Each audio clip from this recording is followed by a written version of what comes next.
Hello developers, in this video we are going to learn about Playwright framework and E2E testing with it. Let's look into what we're going to learn from this video. So first we're going to see the installation, then we'll see some basic configuration including some advanced one like set up multiple devices and how you can set up base URL, like add some configuration like retries and so on. Then we'll see setting up GitHub Actions. In the previous video about the Cypress, I missed that part on the video, but I mentioned it in the title, so I just put this part before just starting the whole tutorial so that I didn't mess this up. Then you're gonna learn how you can show the built-in report. It's like HTML report that's come into the browser, so you can see all the test code with categorize all the devices. Then you learn the trace viewer, which will help you to debug test and also the steps you took to perform a certain test case. Then we're gonna learn some major useful selector method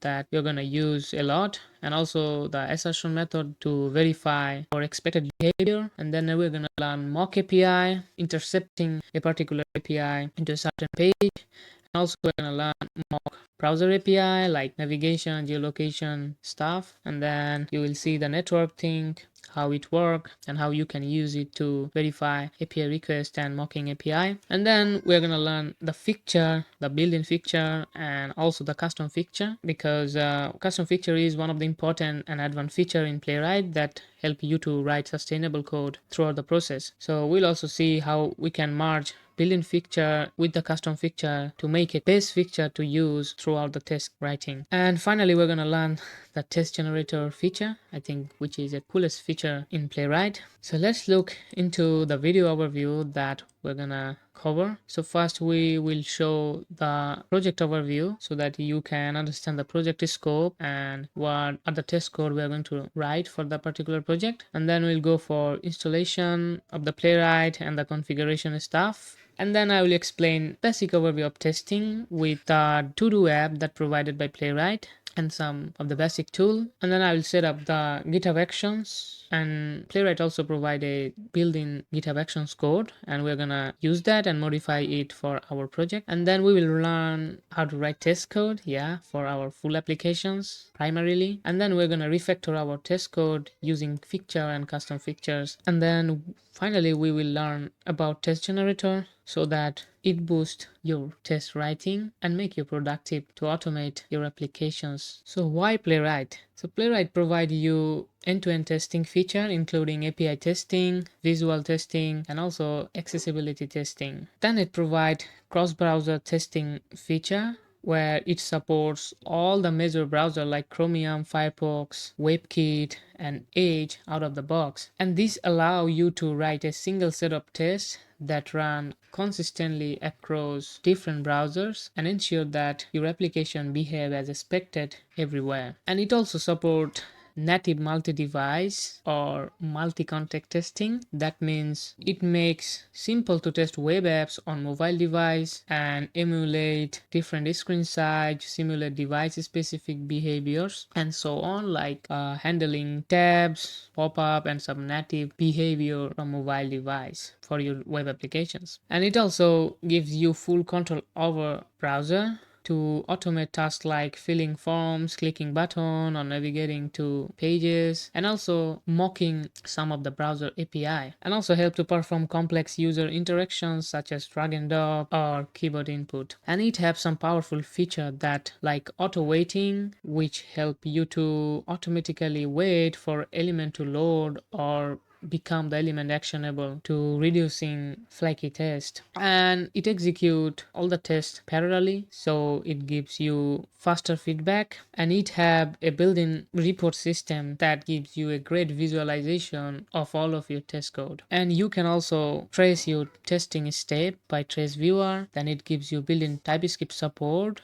and it also helps to VS Code auto completion. Then it also compatible with modern CI/CD pipelines that you can integrate GitHub Action so that the whole thing perform on the cloud as well as. Then it gives some simple API or the method that help to learn fast and apply test cases.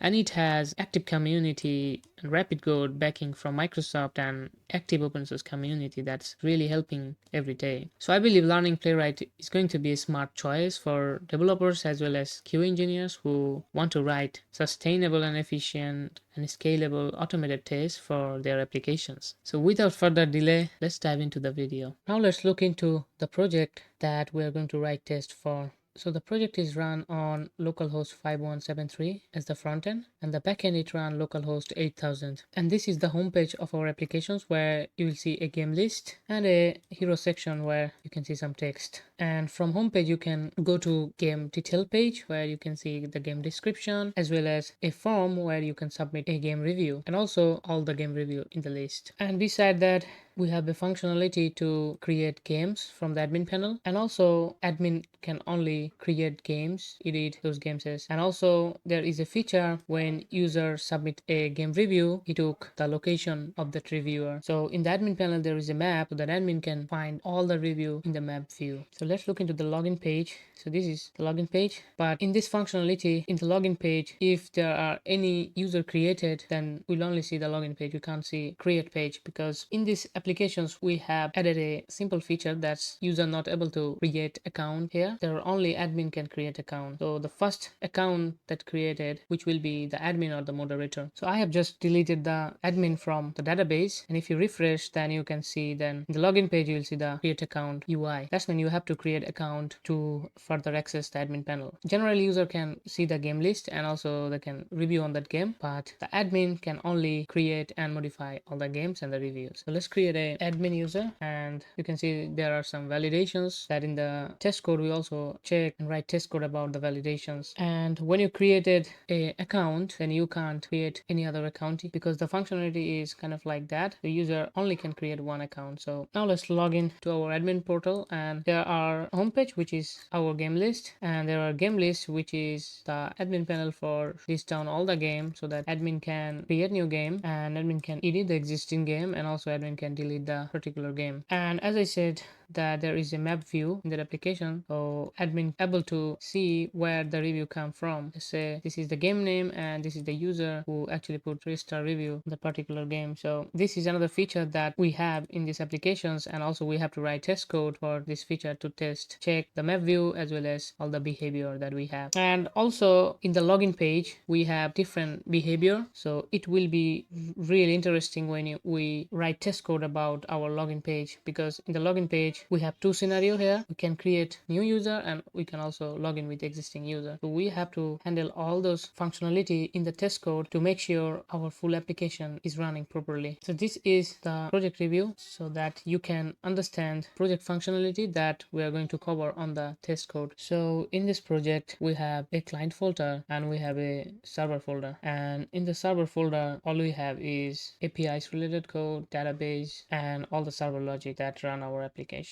And then in the client folder we have all the front-end code, including the pages, components, and also the API bind. And the front end is actually written in React with Byte, and we're going to write our test code in our client folder. So now let's install Playwright in our client folder. So open your terminal and navigate to the client folder. And for installing Playwright in your system, there are some system requirements. So if you go to the documentation, then you can see you need Node.js 18 plus version in your machine, then you need any operating system in this list. So right now I'm using Ubuntu, and which is working fine. So for installing Playwright, when you install Node.js you will get npm, and you can also use yarn, pnpm, any other package manager you like. So I'm using npm, so let's just try with the npm command. And when you hit the command, it will ask you to a folder name. So I think the folder name should be E2E for my case. You can give whatever you like.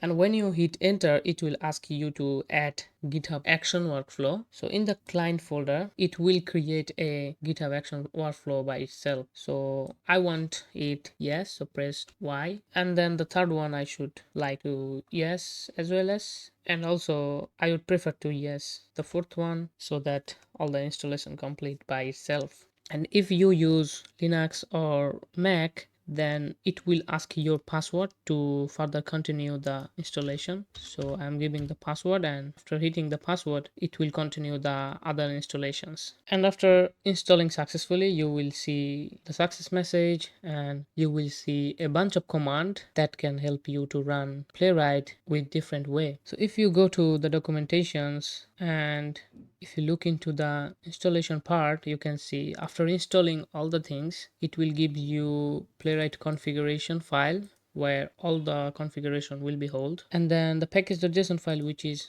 I believe already in your project, including package.lock. Then it will give you a test folder where there will be an example test, and then it will give you a test example folder where you will see test code for a to-do applications. So I think the to-do applications test code will really help you to understand the basic test things, and you can also run that so that you can see what interaction is going on when you write test code in Playwright. And for running our test code, we need to use npx playwright test, which will help to run all the tests. And after passing all the tests, there are another command that will help you to show the report, which is npx playwright show report. It will open your default browser and give a list of your test suites, and you can check all the statistics in that list. And there are another one which is in the UI. That's mean if you want to run a specific test, or if you want to show the time travel, that's mean if you want to show all the stages related to your test case, then you can use the UI mode to check the test code is running properly or not. So let's try with all the command and see the result. So first run this one. I believe this is the headless one. It will not open your browser or anything. It will run in your terminal, and this command will also help you to run all the test code on the GitHub Action. So let's clear our terminal and hit the command check, and as you can see, the test actually ran, and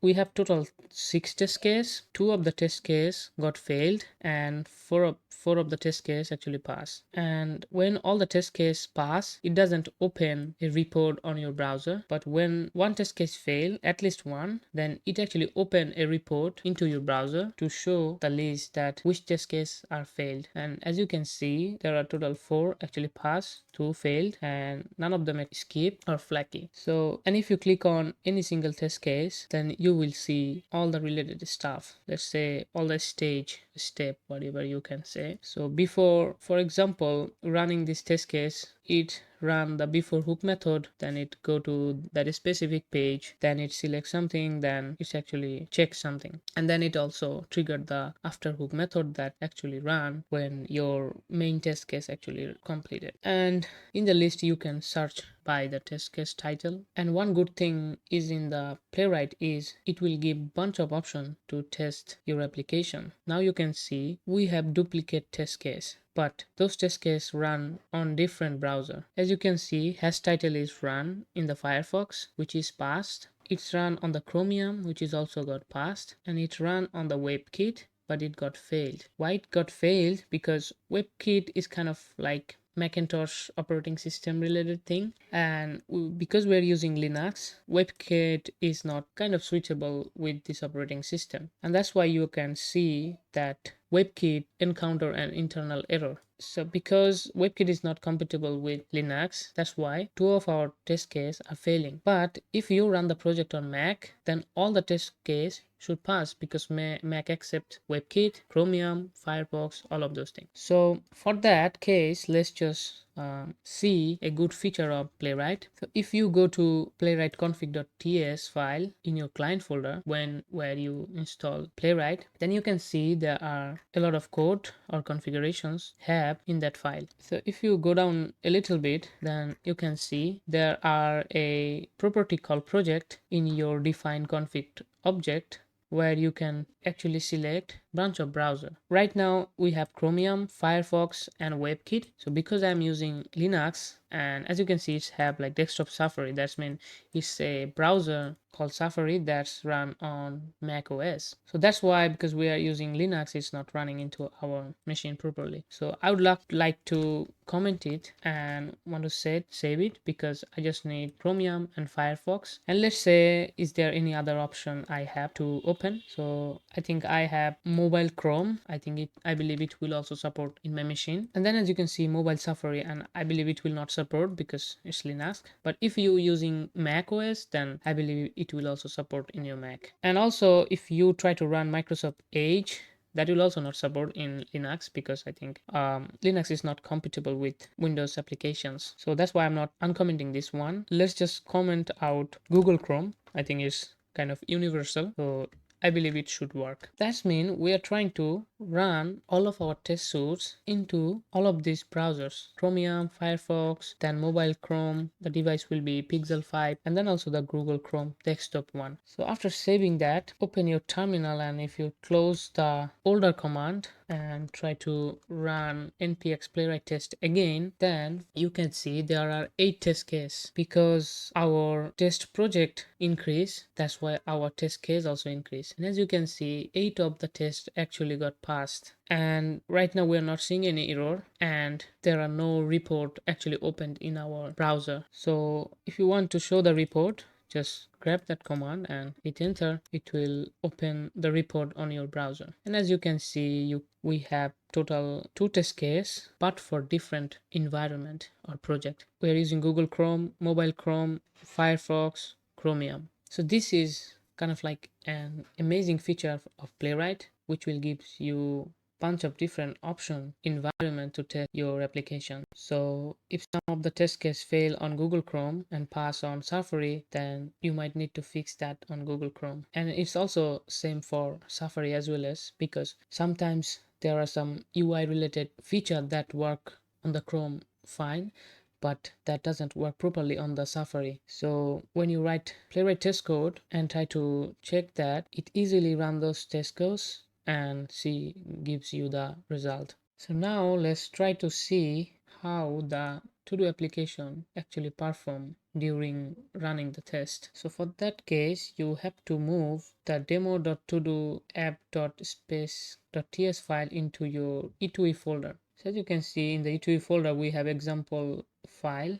Now we have another one, which is the demo to do app. So I'm going to remove a test case from the example file so that it remain only one test case. And in the to do app, you can see there are some test cases that actually test the whole to do app in the browser. So as you can see, we have a bunch of test cases. Now let's run our application to test the demo app. So I'm going to close the older terminal and going to run the same command that we did earlier. And as you can see, we have 100 tests. Why is 100 tests? Because we have 4 different browser, and if I just divided 100 by 4, that's mean we have total 25 test case, which is running on 4 different browser. That makes 100 test case. As you can see, all the test case actually pass. Let's just see the report with this command, and as you can see that our test case actually ran on Chromium, Firefox, mobile Chrome, and Google Chrome as well as. And also you can see we have total 2 file. First one is the to-do app, the second one is the example one, which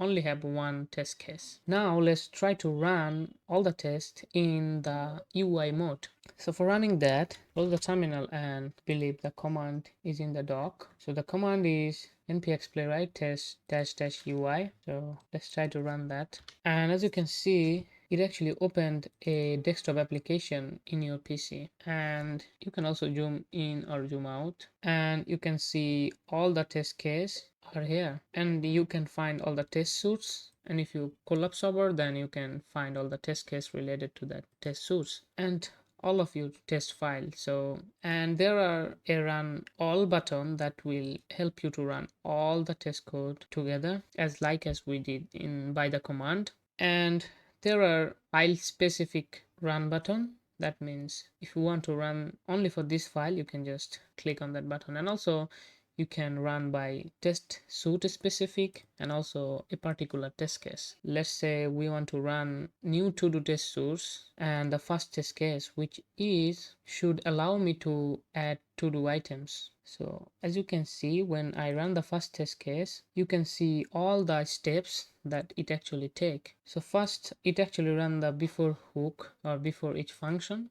which did some step which take some default behavior.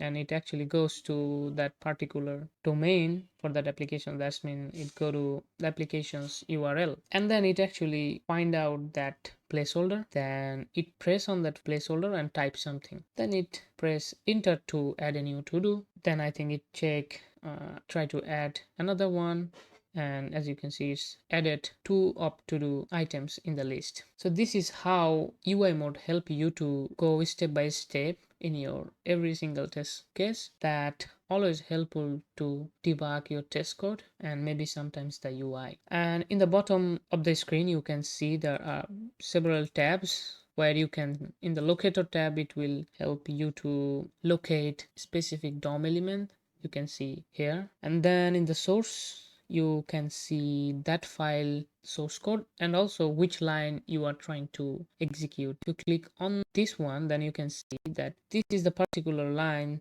that actually run on this stage. So I think source is really a helpful one to check the time table. Like why I'm saying time table is like the, you can say it's the stage of your test case, and I think time table sounds cool to explain. Yeah. So, and there are another tab called call where you can see all the Playwright method called, even API related things or not, and you can see all the functions call and also what it actually returned as a value. Then there are a log tab, you can see all the log and also errors. So if you got some errors on your code that causing or that is stucking your test case, then you will find those errors here. And also the console log, which if you want to see some console log, let's say in the source code you added a console here on 36 number line, and when that line executes you will see the console log here in the tab. And also the network tab, as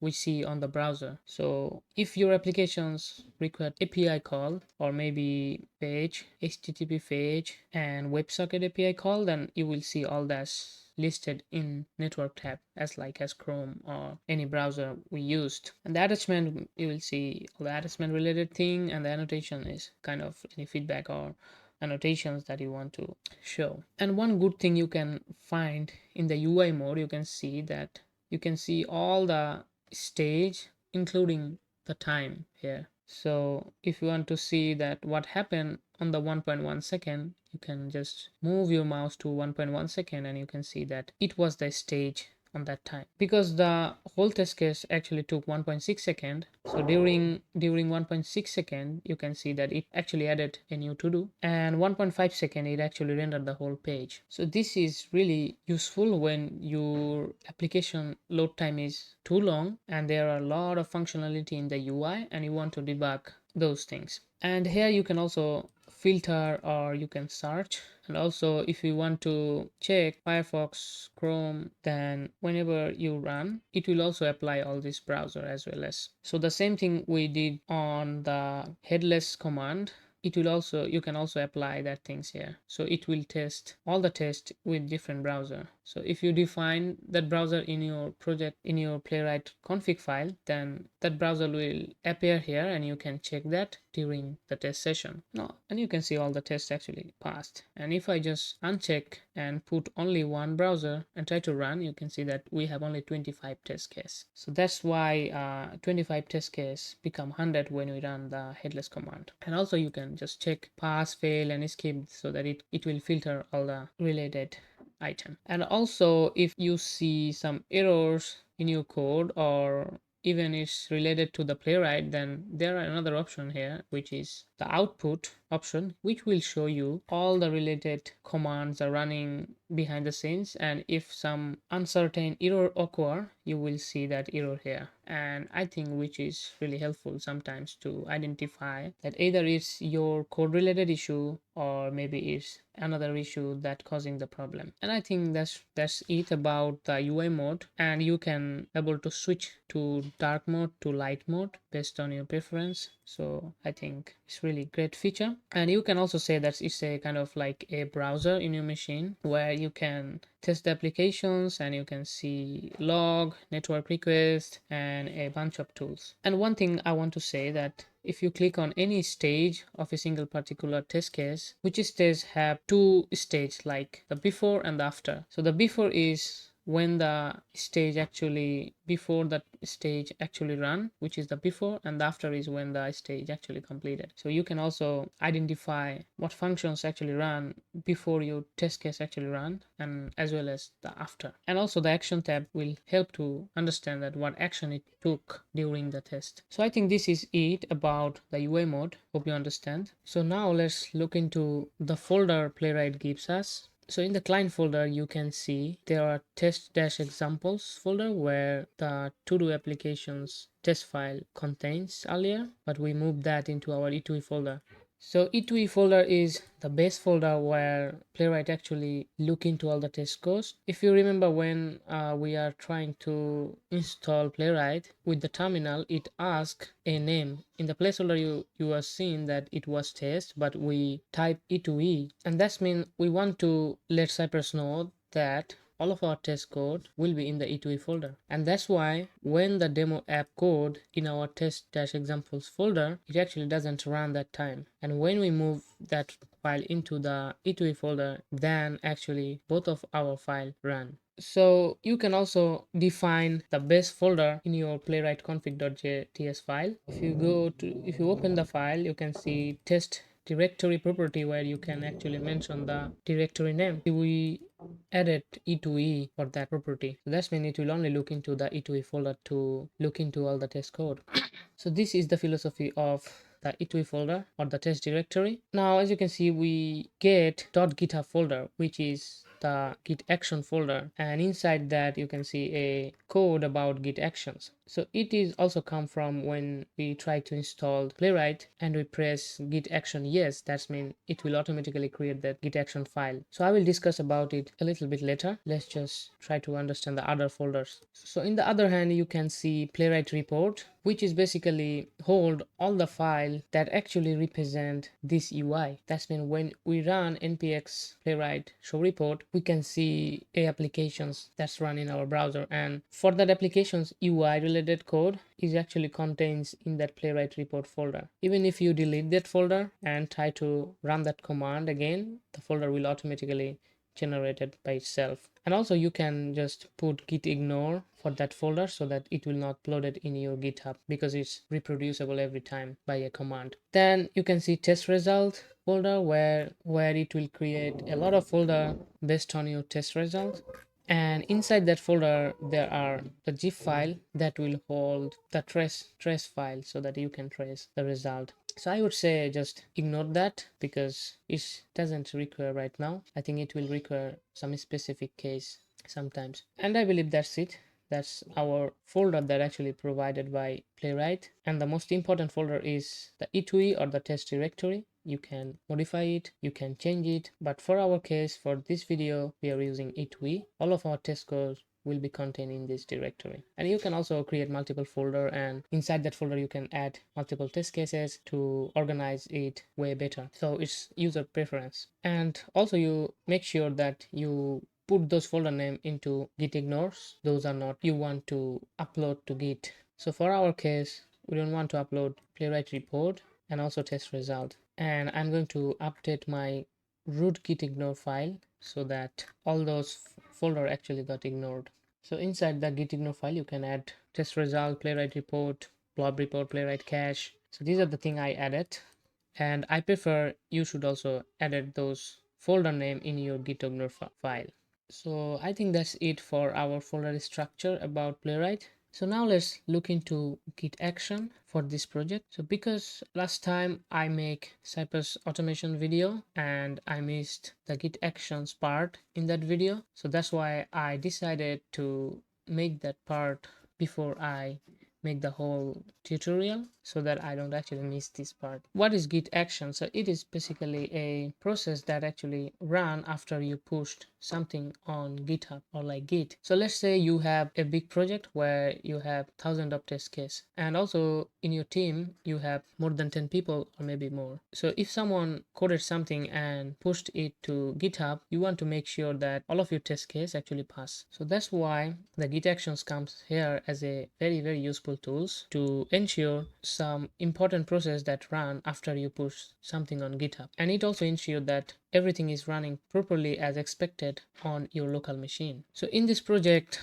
Git Action will help us to run all the tests that we run in local should also run in GitHub when we pushed something on our targeted branch. So when we try to install Playwright, you remember that it asks to create a .github folder, or like it asks to create GitHub actions, and we press yes, and from there it actually created .github/workflows folder, and inside that it created a playwright.yml file that actually hold the script about the Git actions. And as you can see, it's on the client folder. So because it's in the client folder, we have to modify the script, because in the Git actions, when you pushed the whole project into GitHub in a repository, Git actually look into the root directory to find that .github/workflows folder. Because it's in the client folder, so we have to move it into our root folder so that Git can identify that. So I'm just going to drag it. I'm going to paste it in the root directory, and that's it. But in the script, it was only for our client folder specifically. Because we moved it outside of that folder, we need to modify that script, and also we have to add another script that will run our applications. That means we are going to test our applications, not the other application that's already hosted in other platform. Let's say you are going to test playwright.com, so you don't have to install that anything.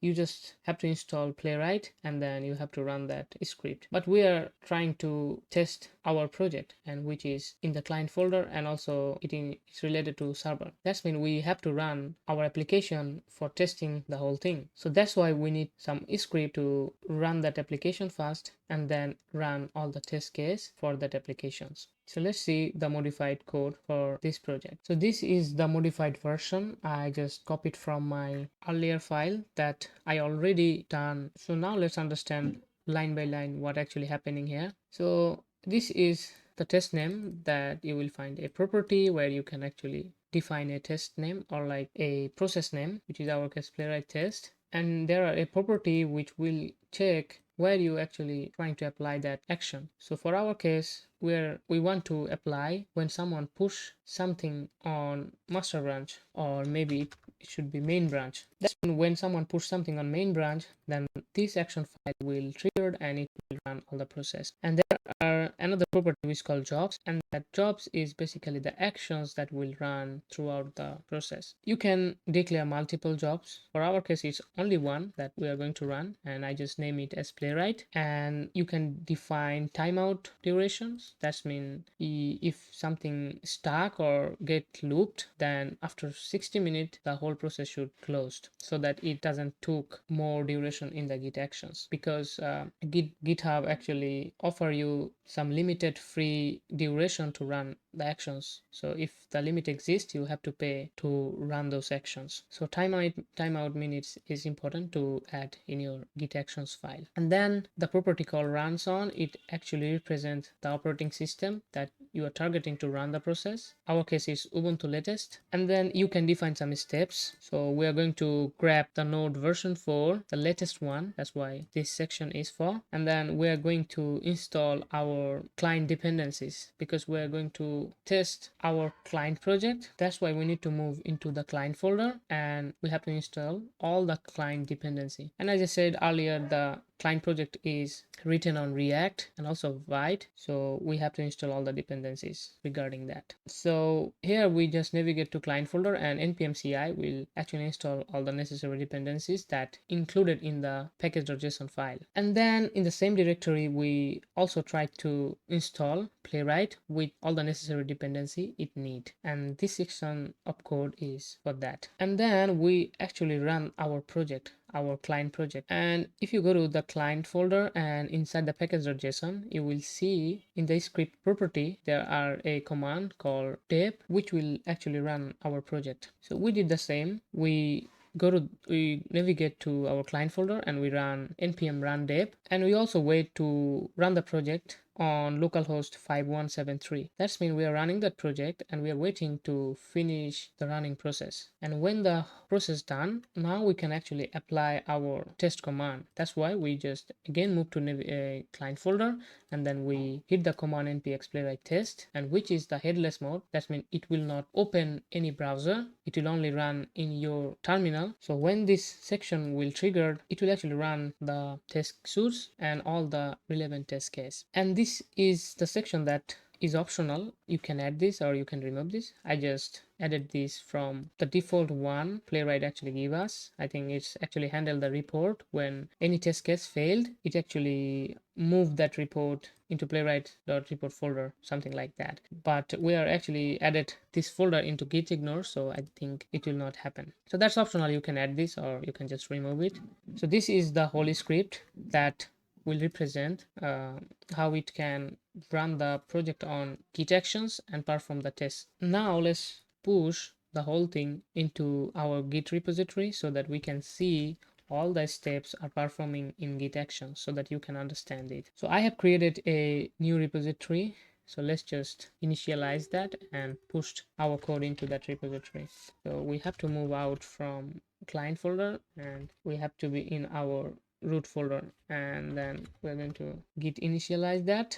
And as you can see, we are by default in the master branch. I think we need to go to main branch because by default right now GitHub create main branch. So let's just check out into our main branch, and I think we're good here. Now let's just commit. I think we have to add all the changes, and as you can see, when we initialize Git, several folders are actually got disabled. There's a node modules and Playwright report, test results, and I don't think test examples is necessary for us right now. Just delete it. And also it's preventing some of the important folder from server as well. As now just edit those change and do a first commit and add our remote origin and just pushed it. So whenever you pushed on your repository, you can see the Git actions actually start running, and this is the name that we given in our Playwright actions name. So if you go to details page, then you can see what are the jobs and what are the steps actually happening. So right now let's just move it to a little bit up. As you can see, first it actually take the node latest version like the environment, and then it install all the necessary dependencies about our client project, and then it's installing the Playwright, and I think it's done. Now it's trying to run the project. See, you can see that our project, which is written on white, is running here, and when it finished, then it actually applying to run all the tests. As you can see, we have over 100 tests and which is running. So all these steps are necessary to run the test suits and perform the whole test. So whenever you need to perform test suits or test case, you must have to know that is it dependent to the server or not. If it is, then you also have to install server and maybe also have to install database in Git Actions so that you can test the whole thing. But in this project, we are actually mocking all the API in the test case, so we don't need server at all. We just need to run our client project properly. If that run perfectly, then we can test the entire application with mocking the API and the response.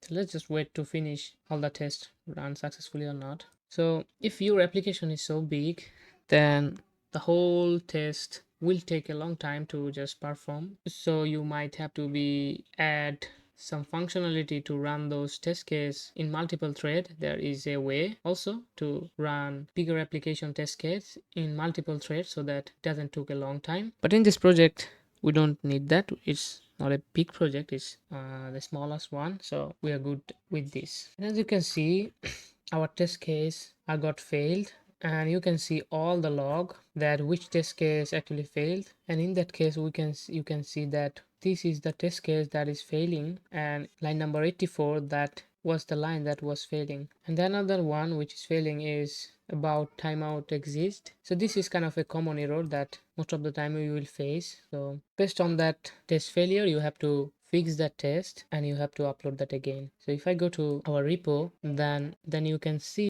in our first commit, our test case actually failed. We must have to fix that, and then we have to push again so that all the test case got passed. So what I do here, let's just delete this one because I don't think we need the to-do app running. I think there are some issue on this test code that's happening in the cloud. So just keep it simple so that it just took less time to pass, and just try to push it. So second commit, now it should pass and not take a lot of time to complete. You can see whenever I pushed, the action actually start running, and it is doing the same thing. It is grabbing the latest node version, and then it is installing our client dependencies, then it's installing Playwright, and also then the further process. You can also add some caching mechanism here so that all the stuff that doing right now will be cached, so that it will not perform next time because it will take it from the cache, which will reduce your duration time on the Git process. So I'm not gonna show you that right now in this video because we're fine, it will not take more than 2 minutes. So, and as you can see, first it ran our project, then it ran all of the test cases. It was 4, and then it passed. It took 7.1 second, and then it actually continued the further process and completed the job. And you can see there is a green check mark that will indicate that either the test case is failed or not. So if you go to the commit, then you can see we have 2 commit. First one got failed and the second one got passed. And if you want to see the details, you can click on the, and you will see where the error actually happened and when the process actually stopped or failed.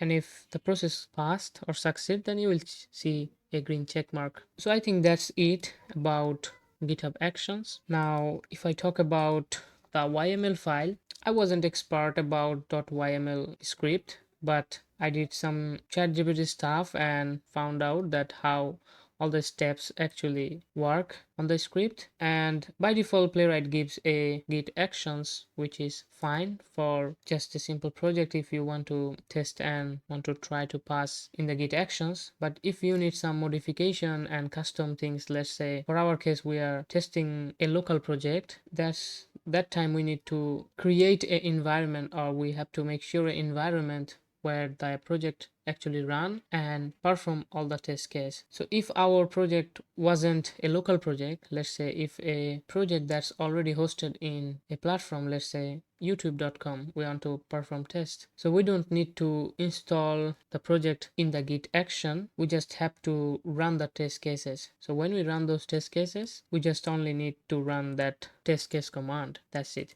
because it's the project is the external project, not like local project. And sometimes in your project you need multiple services like backend server, database server, or even if your project have microservices, then you need to configure those microservices in your environment to make sure that your application is running properly so that you can apply all the tests. But in our case, in this video, we are not fully dependent on any server because we are testing all of our feature using the mock feature. That means whenever any API called, we intercept that API and we mock the response in our way so that we can use that response to perform the functionality in that application. And throughout the process, you will learn, I think, all of the things that necessary to both perform the mocking test as well as the real test without mocking any API. So I think that's it about the GitHub Actions. So now let's move into our main part for this video, because we already set up the Git Actions. So right now or throughout the video, we don't have to worry about the actions script because we're not going to modify it. We're just going to add test cases, modify them, and then we will check it in our local. Then everything got passed, then we'll push it into GitHub. So that's the simple plan. Now let's look into our playwright.config.ts to see some of the changes or modification we need to update before move into the further development. So first thing is we have to add a base URL. So base URL is basically the main URL that held our applications. For our case, because we are testing the application in local, so this is localhost 5173, and which is the front end applications. So let's run it to check, to run npm start. Okay, before I think I have to install all the dependency. Yeah, now we are good. And then as you can see in our terminal, in the front end applications, it is running on localhost /5173 port, That's why we just put the port and the base URL into our Playwright config file. If you are trying to visit that file, you can see the whole application is running on that URL. So that's why base URL is important before you start writing test code. Make sure you edit the base URL. Even if you are testing, let's say youtube.com, then put that URL into here, so that throughout the applications you don't have to write that URL. You can just simply add the other relative path for visiting different pages for that applications. Another thing I want to mention, that you have to add retries value. Right now I'm taking the retries value from environment first, then I'm checking if the value is available on the environment, then it should place as it is. But if it's not, then I just set it 3. So retries is important property because sometimes your application got failed, or maybe a specific test case could be failed due to some low level machine process error, or maybe just by timeout error. So that times, if you set retries to 3 or maybe more than 2, then it will try multiple times to run that test if failed. So don't put it like tens or more than that. If you put that, then it will retry 10 times and more than that. So make sure you use it carefully. I would prefer just make it 3. In case if some of your tests actually failed, then it will retry 3 times. And if 3 times that failed, that means there are some malfunction in our code. Then you have to figure out that code. So now let's try to add our first code. Here it is the example one. Let's just delete this. And before that, I want to create some folder to organize all of our test code. So about the folder, I need a folder called support. So in the support folder, it will hold all the related code that will support our main test code. That's mean like helper functions, or maybe some constant value, or maybe others. You can organize your folder structure as you need. So I just need 2 of, or like maybe 3 folder for organizing all the things. Then I think I need another folder called test, where I'm going to put all of the test code into this folder. And in the support folder, I'm not going to put any test code. There will be some Typescript file that will support our test cases, or like test code. Then I'm going to create another folder called mock responses. So this folder will hold all the mock response that I'm going to use throughout the video. So I think this is enough for this video. In this folder, we're going to hold all of our responses that we're going to mock whenever we call the API. And in the support, we're going to place some helper function if necessary. And in the test folder, we're going to put all of our tests. So now let's start with the support. Just let's add, I think I have to add a constants file, constant.ts, where I'm going to add all of my APIs as a constant object, so that I can use those API URL throughout the whole application. So in the constant folder, constant file, this is going to be the code for this file. So this is a arrow function that will take a string as argument, and which is our relative path, and our base URL is this. So this is the backend base URL. If you see, when we run the full application, you can see that first it run the front-end applications, which is on localhost :5173 URL. Then in our server, it is running on localhost 8000. So that's why we need the server URL, and that's why I just make a function and I just path the relative path and make a constant variable or a object property, so that I can call the API routes.login or API routes.checkModerator, all the API name. Because throughout the applications, or like throughout the writing testing code, we need to mock all this API response so that we can test properly throughout the video. Now let's bring our first test code. So my teaching way is not like to do line by line code and explain you those things, because I think it's kind of like boring also. So in that case, I grab my old code that I already implemented and I bring that into the current project, and then I try to explain line by line what actually happened. And I think that's helped a lot to teach, as well as the viewers who actually watching the video got understand the whole context. Because in the line by line tutorial, is sometimes it get distracted, like you are doing this but you got some problem, you just got distracted, then you have to come back again to that context to understand what's going on. So that's why I think bringing the whole file and try to explain what happened on the full context is really good from my opinion. But I would love to know about the audience's opinion, so please share your opinions in the comment section so that I can improve my video. For at this moment, I would love to continue with that process. So yeah, let me know if you don't like that process. So I would love to start with the home page of our project. So let's just create home.spec.ts file. So for writing test code, you must have to name with spec.ts or JS if you are using JavaScript, because this suffix actually help Playwright to detect the file which actually containing the test cases. So make sure you use .spec.ts or JS as your preference. So this is code for our homepage, and I'm going to explain line by line all of the code. Before that, let's just comment out all the code without the import, and I think there are issue with the import. And as you can see in this test source, for testing our homepage, we also need a mock response. That means, as you can see earlier in the preview video, that in our homepage we are showing all the game in the list. That means all the game are coming from the API. So if you go to the homepage, then there will be a API call, and then in the response it gives all the games. So that's why when we are going to test our homepage, we must have to intercept that API to mock the API response so that we can see all the game lists are showing in the UI. So if you are not familiar with mocking API or intercepting API, don't worry, I'm going to explain the whole thing when we're going to mock that.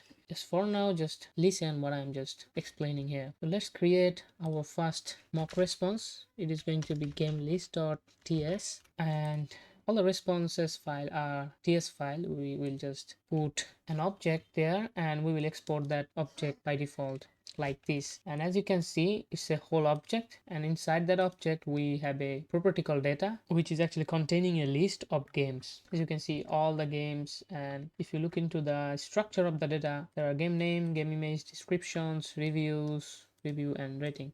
So when you used the actual API, which actually give response like this, what we did, I just grabbed that response and just mock it in this file, so that whenever we are going to mocking that API in our homepage, we can use that response to mock and see the game list in the UI. So now let's go back to the import section. API routes that will come from our constant file, this one, because we need I think game list API, which is this, and I think we need only one API like game list throughout the homepage. So let's just try to remove these things. I will explain when we need those files. So now let's understand what is expect and the test method, because these are the common and most uses functions that we're going to use in our Playwright test. So before using it, I'm going to uncomment our first test case, and which is homepage render successfully and show hero text, and let's just ignore this one first. So our perspective of the test case is we are going to check that our homepage is rendered successfully or not, and then we are going to check our hero text. So now what is the test method? So the test is a function that used to define and organize your test cases. It provides kind of like a structure for writing test source and also individual test cases. So if you say what is test source, then I would say test suite is a collection of test cases that are grouped together to validate a related functionality or feature within an application. That means test suites help to organize and run tests in a structured way. And the test case is a single test that will be included in your test suite. That means if you declare a test method in a file, then that becomes a test suite. But inside that test method, if you declare another test method to add some cases, then that method will be a single test case for that particular test suites. So if you're familiar with other testing library, it also follows the same way. There are common method called describe on the other libraries that also represent the way how you can structure your test cases. And when you nested over that method, the parent method become test suites and the child method become a particular test case. So in our case, it's just a test suites, and if we nested over more test method, then those will be test cases. And it depends how you used it in your applications feature and functionality. So that's actually represent the whole thing. Now this method is take one argument, which is a string where you can actually give any name to identify that particular test source or test case, and it will give you a block for performing the test case. And also you can use some hook. Let's say in that method you can get some other method like before each, before all, after all. So these are the method that contains in a particular test source as well as also in a particular test case. That means if you imagine a condition that need to be tested, which need to be some sort of functionality that need to be initialized before the test case happened. That means you need a method that will perform that initialization. And that's why before all, before each method actually come. And you can find that method in playwright/test. And the similar one is after all, that we call it hook, where you can actually destroy something or maybe close something when your test case actually finished. So these are the two or maybe more method that we use often to define some before stage and also some after stage during a test case as well as in the test source. That's when we can use before each, before all here, and also we can use after all and related method in the test method. And in the test method, it gives as a second argument, it gives you a callback function, and you must need to be used async, because whenever a page load it cannot be synchronous process, because some of the page component should take time to load. So that's why we must have to use async. And inside, when you applying some command, we have to must use await, so that our test case behave like synchronous, not like asynchronous. So in the callback function, it gives you bunch of property because it is giving you an object. So we will discuss all the property later. For now, just understand the page. So page is the object that gives you the entire page. That means when you run test, it gives you the instance of that page, or like the applications page. And with that page object, you can grab the goto method to visit any particular page for the applications. As you remember, we added base URL here. So in the page.goto, it will automatically take the base URL for that applications, and whatever relative path you will give, it will take that and it will visit that particular page. That means await page.goto and / that means we are going to visit the home page. That means when this test suits run, we will visit the home page. So if I comment out this line also. Now let's just run our first test case to check that what is happening. So for running that, let's navigate to client folder and let's run npx playwright. I think playwright test. I think I should use the UI mode so that it become understandable. So test -UI. If you use that command, then it will open the UI mode. And if I zoom in a little bit, then you can see that in the home.spec.ts file, we have one test suite, or you can say one test case. And if you click run, then you can see that page.goto / that means it is going to our home page and the test case passed successfully. So this is the explanation of what this page is, and page gives a bunch of methods to use it throughout your testing, and we are going to use page.goto a lot, and sometimes we are going to use page.route to intercept with API that I'm going to explain you later. Then we're going to use page.locator. That's another method to identify an element that I explained earlier, that if you want to test something, you must have to grab the element from a page. So if I say in simpler way about testing fundamental, is going to be for testing UI element, you must have to select a UI part, and that's we can call it selector, we can call it locator.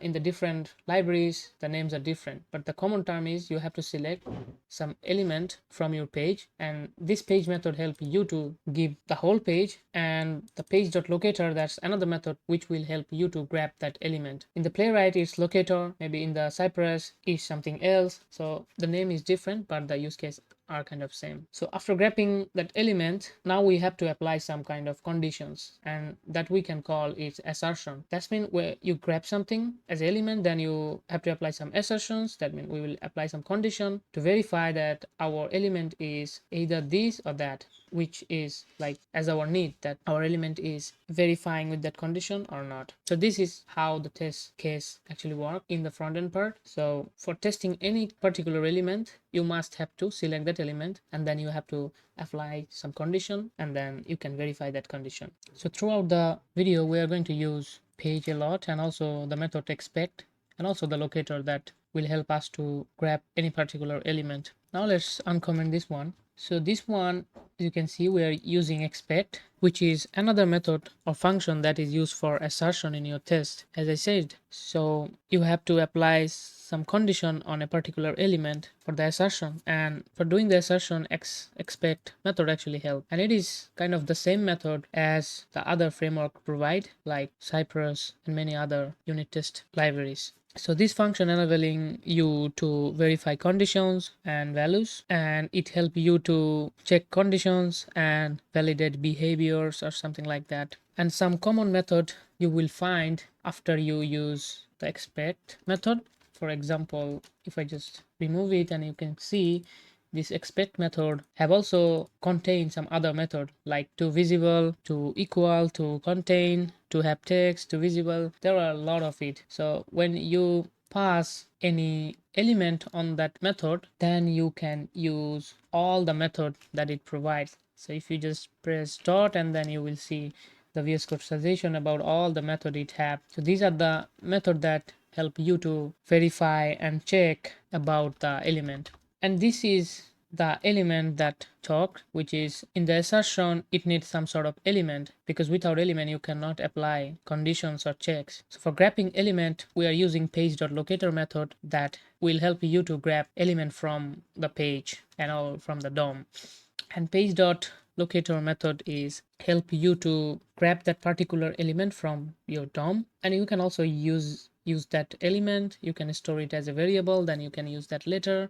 So you can apply all the related things. So if I say in a simpler way, what is the locator method do? It will help you to find elements on a web page, and it provides you a way to select elements and interact with them. And also it gives you powerful querying feature. That's when you can pass query on the parameters, and based on that query it will select elements and interact with them from that page. And it also helps avoid common issue like timing and also re-rendering. Let's say you have a text which will take some time to render, so the locator method is automatically wait for that particular text to be rendered, and then it will grab that element. So you can say it's kind of dynamic method that help you to grab that particular element. And it has a mechanism like retry mechanism, which retries actions until they meet the conditions. That mean it just try to again and again to find that particular portion until it find it. That's why we use await, because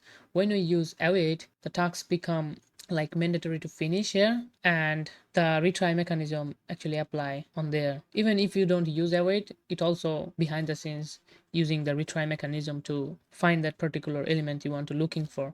And yeah, based on the query, it actually works. Now let's talk about the query or the selector. So you can say the first argument as a query or selector, a string defining a CSS or maybe path or maybe text selector to locate a particular element. In our case, that you can see we are using the text selector. That's mean in that page the query will be in the text. That's mean we are going to find this text in our page, home page. That's mean it is going to query over the whole page, all the text, and it will match with this particular that's text we given. And the good thing is with that method is it help you to select element by its CSS selector way.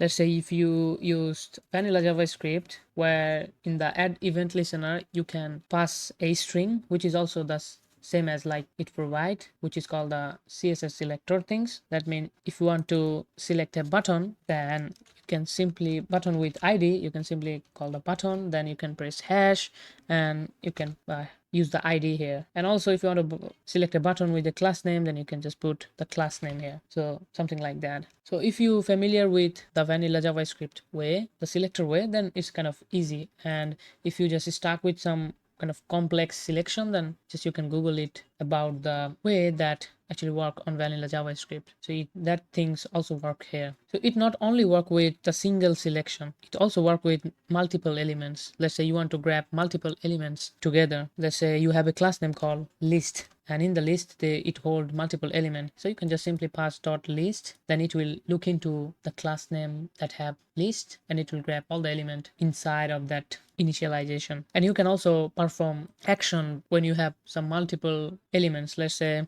you can perform I think filter, you can perform for loop so that you can grab the single element from the list of element. And also you can filter element, like if you want to select the first one, you can find the first method that will filter the first element from that list, and then you can apply some other assertion like click or check. You will get all the suggestion, and you can also find like do the double click here, so you can get all the suggestion from VS Code. So just you have to just use that properly. Now let's go back to our selector that we were looking for. We are just looking for the text. Now let's save it and try to check what's going on with our test case. And after saving, you can also refresh the UI mode by Ctrl R, so it will refresh the whole thing, and you can just run the test case. So you can see first it actually goes to the home page, and then you see it's select that particular element that we are looking for, and then it check that particular condition we have added. And the particular condition is we grab that element here like this, and we apply the assertion of expect method, and then we check the condition that the text should be visible. So this is a method that is giving from expect method. And you can also check a bunch of other things that I talk, like to be checked, and there are so many. So this is kind of it, that how you can use expect assertion method, and also the test, which is the representational method that help you to write organized test. Now let's understand one of the important concepts in the E2E testing, which is API mocking. So now what is API mocking is, or you can say what is API intercepting, because API interceptor is kind of a common term that often used while you are writing test code. So API mocking involves simulating the behavior of external APIs or backend services to control the API response, and with that it isolates front-end behavior and also avoid issue caused by network dependencies or the server related things, and sometimes maybe data inconsistency, because let's say if you call an API and it doesn't give the necessary data that required to perform a particular test or perform a conditions, so that time mocking actually help you to not dependent on that particular data response from the real server. When you mock a API response, that means you are 100% sure that whenever that API will be called, you will get the response, and you can modify that response to anything that you need to control or isolate your front-end behavior. And I will show you all the thing in here, because our application we have authentication, our application we have CRUD, and also some UI interaction. So we call a lot of API in the application. So throughout the process we need to mock multiple responses for a particular API. That means sometimes API call, the response will be different, sometimes the API will be similar. So yeah, and also API mocking helps you to test faster, because without mocking it depends on the server duration. That means if you go to a page, then in that page there are 5 API called, then you have to wait, or the test scenario you have to wait until all those 5 API got resolved. But when you mock those 5 API responses, you don't have to wait the duration that actually depend on the server. So that's just solved instance. And also you can simulate some edge cases, because you are mocking the responses, so you can simulate any kind of edge cases that you need to perform a certain behavior. So for mocking API in Playwright, there are a method called page.route, so which actually help you to intercept requests to a certain API or a particular API you provided, and then it gives you a callback function where you can actually fulfill that API response with the mock data, as like I did here. So page.route accept first argument as a string, and which is the API path. That means, and we already defined all of our constant API here, so when the home page got hit, it will look for game list API, which is API/review/list review, and the prefix is localhost 8000. So it will look into the path, and when we use the second argument, the callback, and inside that when we use route.fulfill method, it actually wait to the path and wait until you fulfill the API request. And during the fulfillment you can pass the JSON. It accepts a object which takes JSON, and inside that JSON you can wrap your data or the mock response. Suppose your front-end application fetches user data, or let's say in our case game list, from API endpoint when we hit on the home page. So then we just have to use the route method first to identify or to intercept that API, and then we have to fulfill that API with our mock response. So if you don't fulfill with your mock response, then it will give you the real response from the server. So that's mean if you don't use that, then it will give you the real response from the server, so where you don't have to mock anything. But in our case, we are not doing that because we are trying to isolate all the behavior together to make sure our front end is working fine or not. That's why we have to mock that. And the game list, as I said earlier, that in the mock response folder that we created, where we have a mock response of our game list, and you can see that the main or the first property is data, which hold the array of the game list. And in here, in our first case, we are not passing any list of game, we are just passing empty array. That means we want to see no game list in our home page. So now let's try to save it and check from our UI mode. Let's just refresh it and try to run the test. But before that, you can go to the network tab so that you can see the API is actually calling or not. If I run that, then as you can see, it goes to the home page first. Then before that, before going to home page, it actually mocked the API, so that when the API called, it intercept and it will mock the response. So that's mean you have to remember one important thing: before you mock any API, you have to do it before you visited that page. Let's say we're going to mock game list API, you cannot mock it after visiting that page here like this. If you do that, then it will not work, because going to that particular page, you have to intercept that request. So you must have to follow that process to intercept, because if you go to that page, then you cannot control it. But if you just mock it or assign it before you visited that page, then there are the way you can control the API to intercept. So in the UI, it first mocked that route and it visited that page, and then it located that particular text. And if you check on the network tab and scroll a little bit, and if you also filter with the fetch, then you can see that our API called localhost API review/list review, and the API call got success. And if you go to the response body, you can see that we pass the data like this. So if I try to pass 1, 2, 3, and then if I just run it again, then you can see, let's say if we pass an empty object like this, to empty object with some property called game name hello, or maybe just it's the single one like this, then if we refresh it and try to run it again and go to the network tab, and as you can see, we are getting a game called hello. And if you go to the fetch and list review, you should see the response like this. In the data, you have the list, and inside the list, the object we given from here, you see. And if you don't intercept, let's say I'm not going to intercept that API, just I want to make as it is, or I want to just perform the test case with the real world API, then just remove that interception part and refresh the UI mode and try to run that again. And in the network tab, if you go to the fetch, and you can see the API called also, and it gives the real response from the server, as you can see. And if you open the server terminal, then you can see that API hit and it gives success and it gives all the responses. So that's how we actually mock any kind of API to prevent the dependency from the server, and also isolated the front-end behavior that our expected need. Now let's save it and try to run the whole thing is working or not. And the first test case is passed. And you can also check the other text, like here, the alert message when there are no game in there. So I want to also check this text as well. As so for doing that, you just have to need the expect method,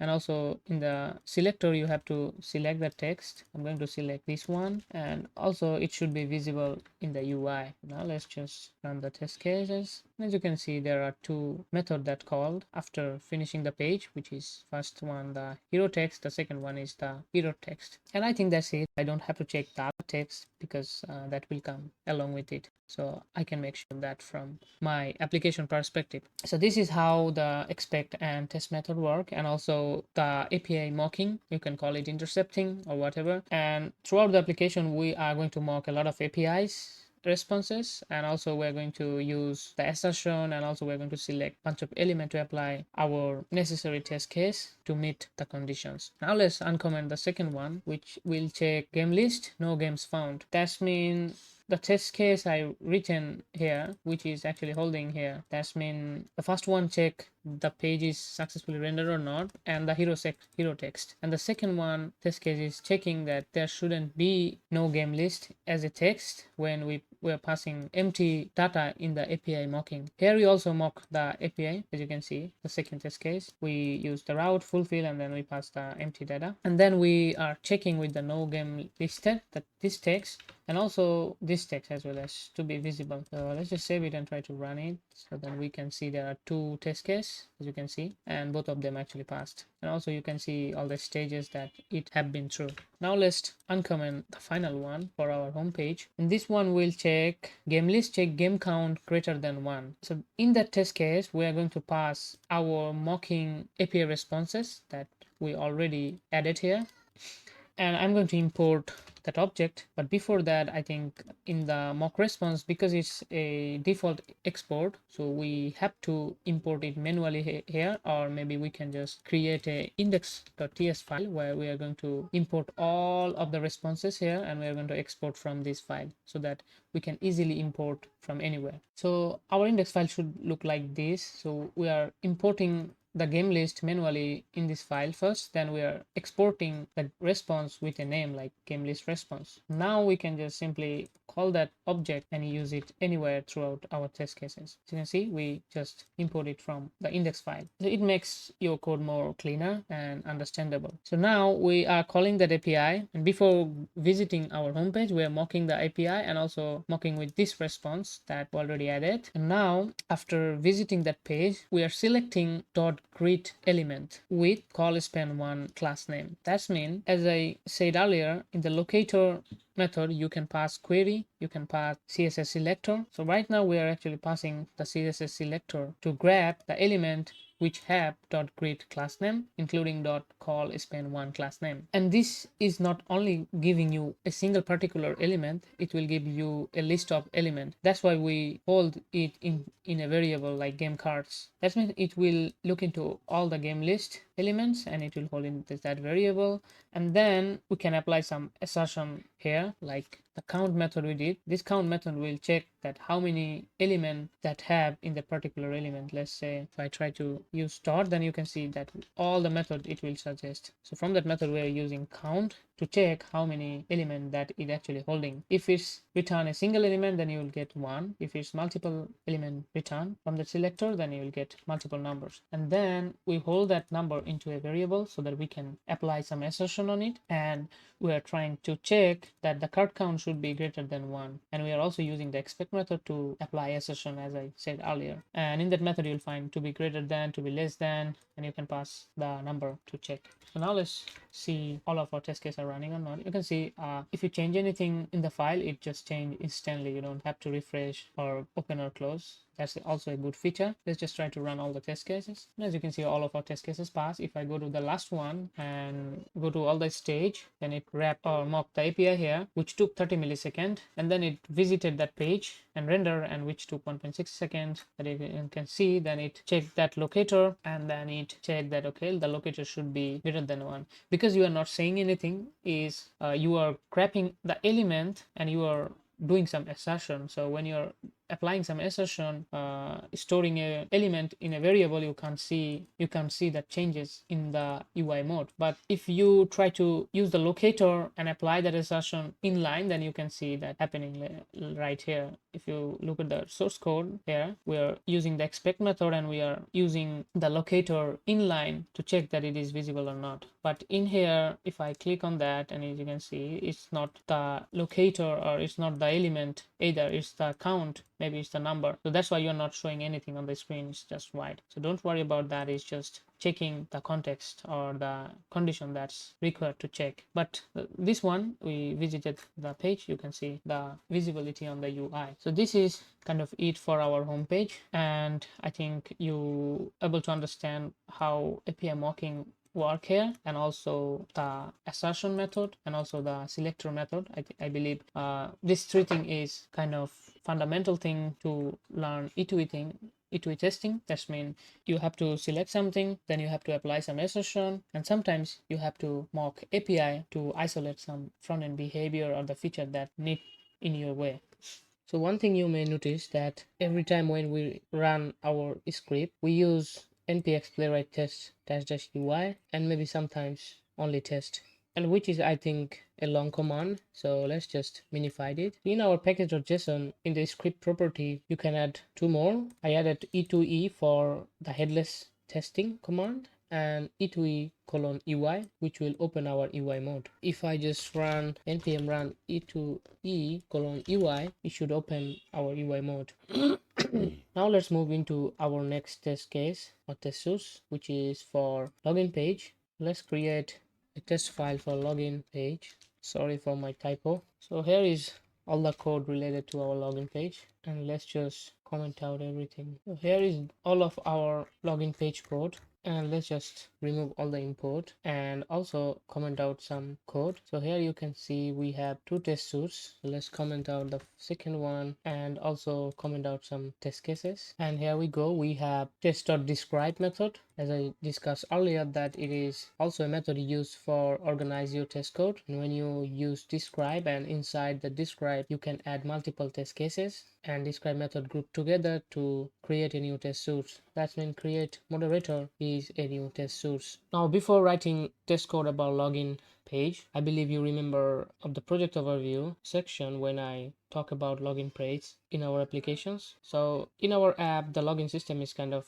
different. In the app, we can only create one user, which is the moderator, and when the user is created, then user can able to create new account. So the existing user can only log in, and after login the user can create games and other things. And in the front end, we also use a condition to check either there are any user created or not. If there are a single user created, then we show login page, and if there are not, then we show the create page. So that's why our test case have to check those functionality, and also we are using one page to manage two functionality. That's why we have to verify that both of our functionality is working perfectly. That's why I created two test suites. One is for create moderator, that's mean it will check the create functionality, and another one is login moderator, that means it will check the login functionality. And each of the test suites, when we go to login page, one single API called every time, and which is the check moderator API. If I just import that API, then you can see this is the API/auth/check moderator. That's mean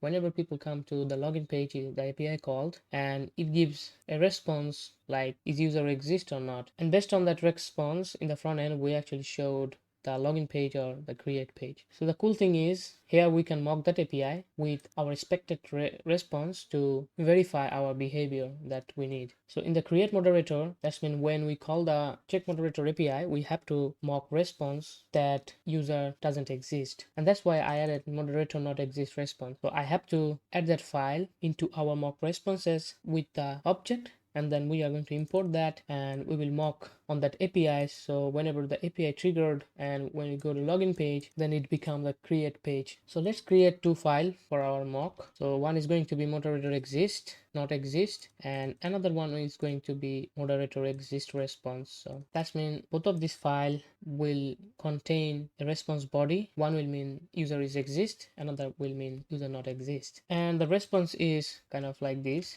So in the moderator exist.ts file, it will return an object with the property user exist, and in the non-exist it will return false. That means user doesn't exist. And let's also import them in our index.ts file. So here we are. Now we can use moderator exist response and also the non-exist response. And in the create moderator, as you can see, we declare a method called test.beforeEach, and then we mock an API, and then we navigate to the login page. So before writing any test case, we write the before each hook that we discussed earlier, that in our test case, sometimes we need some initializations, sometimes we need some destroy method. So for initialization, you can use test.before each or maybe before all. So before each, a method that will help you to run before every test case run. That means if in your describe or in your test block have 3 test case, then each of the test case run before it will run the method that we declare and the logic we write inside that method. And there are another one test.before all, which will run only one before running all the test case. So why we are doing this? Because in our test cases we need to go to login page, and which is common for every test case. And when you go to login page, we also call an API, and that need to be mocked, and which is also common case for every test case. When there are some common case that come first before you do some test case, then you must need to wrap that logic into the before each or maybe before all method, or you can say is hook. So that's why I just wrapped it,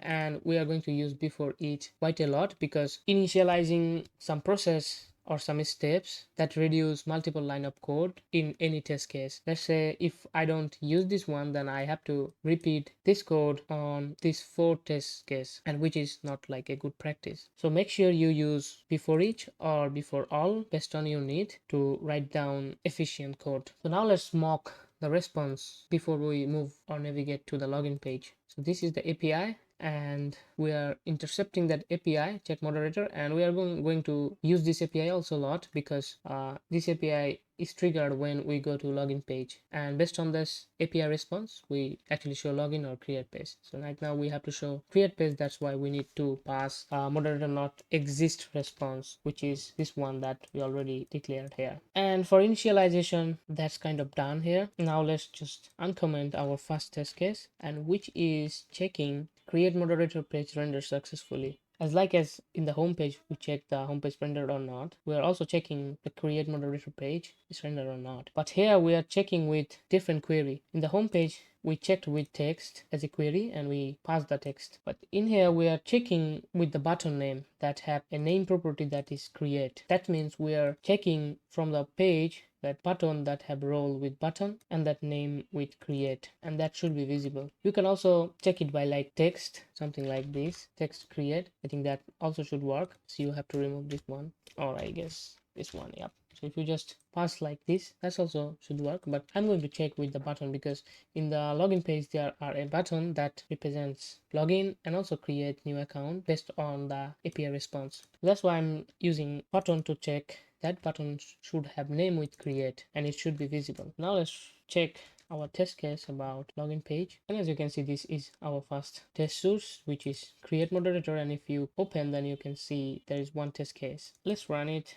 and it successfully passed. And as you can see, in the before hook there are a method called before each hook that we discussed earlier, and it took 1.5 seconds. And what it did, it actually goes to the login page, and before that it actually intercepts with an API. That's why we can see page.route, and if you click on that, and in the source file you can see that which line it is mentioning, and then the second line that's actually navigated to login page. And based on the response, if you go to the network tab and the fetch, and you can see we have a response with false, because it's returning false. That's why we are seeing moderator create account, and also the button check that I was discussed, and as you can see it's point out here. So this is kind of like a simple test. Now let's uncomment our next test case, this one. So this one will check create moderator validations. Now you can see that we have a form and we have to submit that form, so we must have to check the validations here. For the validations first, because as you can see we didn't write any code about going to login page and mocking the API, because it's wrapped in the before each, so we don't have to write that things. It will automatically trigger that method and run all the logic here. And after going to the login page, now let's just run the second test case so that I can explain what's going on. In the second test case, you can see the same thing before each hook, mock that route, and also goes to the create page. Then it find the button that we have, page.click button. So if your page have multiple buttons, then you have to identify with maybe ID or maybe class name or maybe any particular CSS selector. But in my page I have only one button, so I can just directly use the button tag name to grab that button. And page.click is also a method that will gives you a bunch of properties, but you can just pass the selector name so that the button got select and then it got clicked. And then we are expecting, or that means we are applying some assertion to validate some text. And you can see I grab a text with invalid email address and it should be visible. And also I grab a text password must be at least 6 characters and it should be also visible. Text name is required, should be also visible. That means when we clicked on the button, if I go to this stage, then you can see when you clicked on the button, the validation appeared. So how we can check those validation? By actually checking like this grabbing the text from the page and match with ours to check that okay, there are some validation error that is matching with our conditions. And if you look at the stage, first we check the email, then we check the password, and then we check the name. And that's mean we can say when we clicked on the create button, it shows all the validations error message. Now we can verify that. So that's for the validation. And if you want to add more condition, let's say the red border, and if there are icons that become red, then you can also check those conditions. That's up to you and your requirements. So now let's uncomment this one. So it is checking should toggle the password visibility. That's mean you can see in the password section we have a toggle icon that actually toggled the password to visible to hide. So we want to also check that functionality. So this is the test case. Let's just run it, and the same thing happened here also, the before each hook. And then if you look at the first line where we use page.fill method, so page.fill is another method that help you to fill up form informations, and it took several arguments, but if you pass something on the first argument, it will take as a selector input, and the second argument is the value that you want to fill up. So the first input is the same as we put in any locator method string, that's the CSS selector. That means we are going to select input with the placeholder of password, and then we're setting the value of password 123. That means it will grab that input field which have the placeholder name password, and then it will fill up the information is password 123. And if you go to the second stage, then you can see there are some value on it, and it's the value password 123 that we fill up. And then it grabbed the toggle icon, this one, and you can see we are using hash toggle dash password. That means the icon is have some sort of ID with toggle dash password. That's why we can use that ID to identify that icon, and also we are using dot click so that the element will be clicked. And if you see the next step, when you clicked on that, and you can see the password is visible. Before that it was hide. So after clicking that toggle password, we are expecting the password dot attribute should have type called text. So if you know about HTML default behavior about any input password, then you will see that in the password input you can add a type called password or text. So whenever you add a type called password, the password become like dot dot dot, kind of like hide. You can't see that. But when you add text on that input type, password become like visible like this. So we just check that attribute here. We grab that input and then we check to have attributes, which is again another method from assertion to check the attribute name and also the value. So we check that the attribute should have a type, and also that type should have the value called text after clicking on that toggle button. And also the value should have password 123 that we already given. So you can also check the value after like grabbing the input field and then calling the to have value method. Then we check the attribute, then we check the value. Now we are good. That's mean when we are clicking on the toggle button, it is actually working. Now we have to click again to check the reverse version of it. So that's why we just click again and check that the password have attribute with the type called password. It shouldn't be text anymore because we double click it. So if you go to the stage that we did and we click that again, and then the text visibility actually gone. So this is how you can check some sort of toggle functionality or maybe some kind of different case. Now let's uncomment our last test case for create page, and it is checking should create an account for new user. That means we are going to fill up some information and we are going to create a user, and we have to make sure that user is created successfully based on our front-end behavior. So for that case, we first checking that create account should be visible, because this, as I said earlier, the login page do two different things. So based on the mocking on the API, we have to check that we are in the correct page.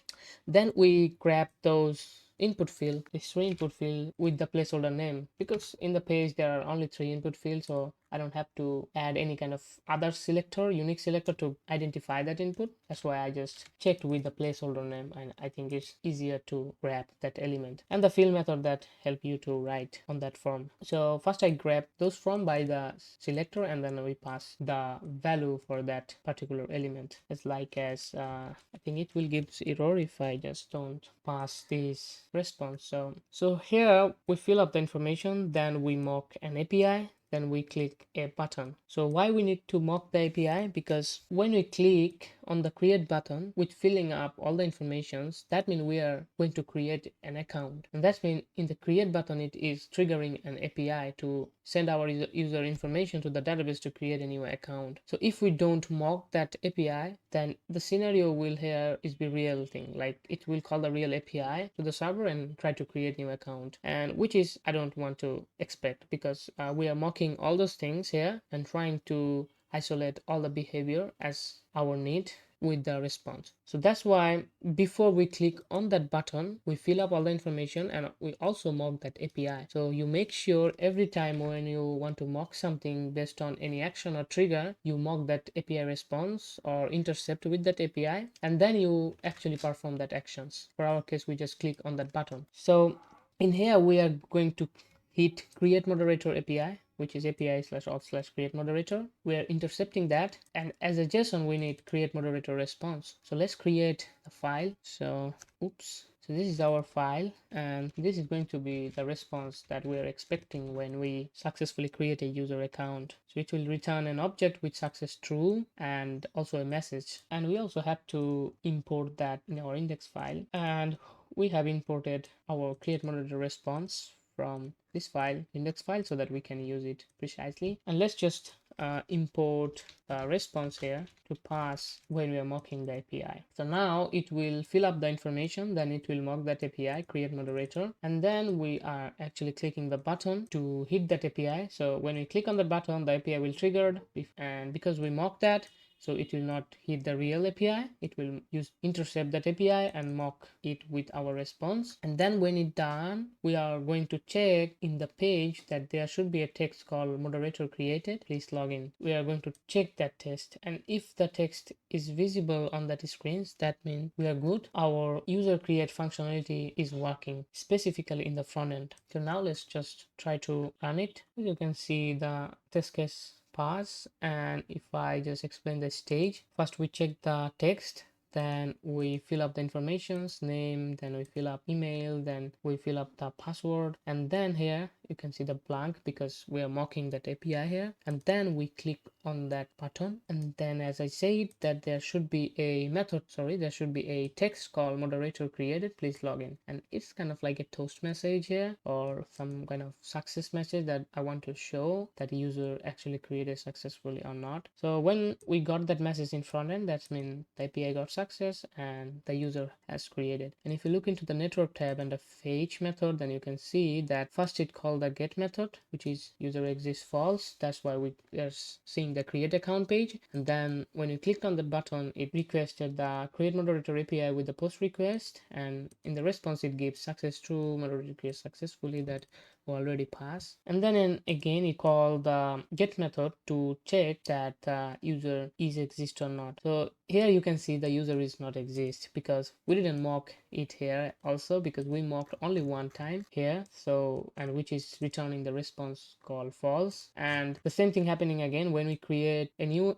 user and when we click on the create button, when it got success, we also called in the front end this API again, and because we already mocked with false, that's why you can see we are getting user exists false, but in the real API it should return true because we created an account. Now whenever you create check moderator, then it should return user exists true. So that's not bothering us right now because we are just testing our create page. So right now this is not going to be useful for us, but in the real scenario the API should return true. So hope you understand the point that I'm trying to explain. Now let's try to uncomment the login part, and as you can see, the first one was the test suite for create moderator, and now this is the test suite for login moderator. Now let's uncomment everything and try to understand what's going on. So we are using the same method called before each again to mocking the check moderator API before we navigate to the login page, but now we are not passing moderator not exist response as we did on the create page. We are passing moderator exist response. That means this response will return user exists true, and when we got user exists true, the page is no longer for create page, it's going to be for login page. you will not see name field on there. So in the create page we have a name field and also text included, create account, and also the button that have text with create. So you will not see those behavior on the UI when you pass the response for user exist on that check moderator API. So simply we just mock that API and we navigate to the login page, and we need this behavior every time when we run any single test case for our test source login moderator. And the first test case is login page rendered successfully. We are just checking with the same logic that we checked on the create page. We are checking the button, and also the button should be named with login. It should be visible. That's our first test case. Second, we also checking the login validation. Now you can see that we don't have the name field. We just only clicking on that button, the login button, and then we are checking email address and we are checking the password, the error message. And I'm saying again, if you want to check the border, red border, and maybe some different color of icon during the validation, you can also add those logic here. And then after login validation, we have to check that, okay, the login user is able to log in or not. So for that case, it's kind of similar to the create page. We are grabbing those input with the placeholder and email and password, and we are filling up the information, password and the email, and then we also mocked an API. So before we click on that button, login button, we mock that API, then we clicked on that, and then we check some other conditions. So the API is the login API, which is API auth/login. Before it was the create one, but right now it's the login one. And oops, I think I just, yeah, this one. So in the login API, we are mocking with an object which have a property called token, and the token is like the mock token. So in the real API, it doesn't provide you mock token as a token. It gives you maybe jot token from the server, maybe some other algorithm created that token that will come from the server. But in the front end, we check with the token that, okay, if there are any token we got, and we store it in the local storage. So, and based on that, we check the login page and the admin panel. So that's why we have to pass token. And as you can see, I didn't pass any external file response. Let's say we did in moderator exist or not exist. We just pass the simple object here. That's when you can also do so these things. In the fulfill method, in the object, you can pass JSON, and in the JSON, you can pass any kind of object you want to see or you want to mock for that particular API. So I just want to make it simple so that I didn't create any file. I just put the object simply here, and when that mocking finished, it will go to the click button to grab the element and click on that. And after click that button with all the info in our UI, we should see a text called login successfully to be visible. And I believe the text is from the toast message which added in the front end. And also one thing we did is we checked the URL of that front end that it should be /admin, because we log in. That's when after login it should navigate you to other page. So in our case, it should be admin, and we used to have URL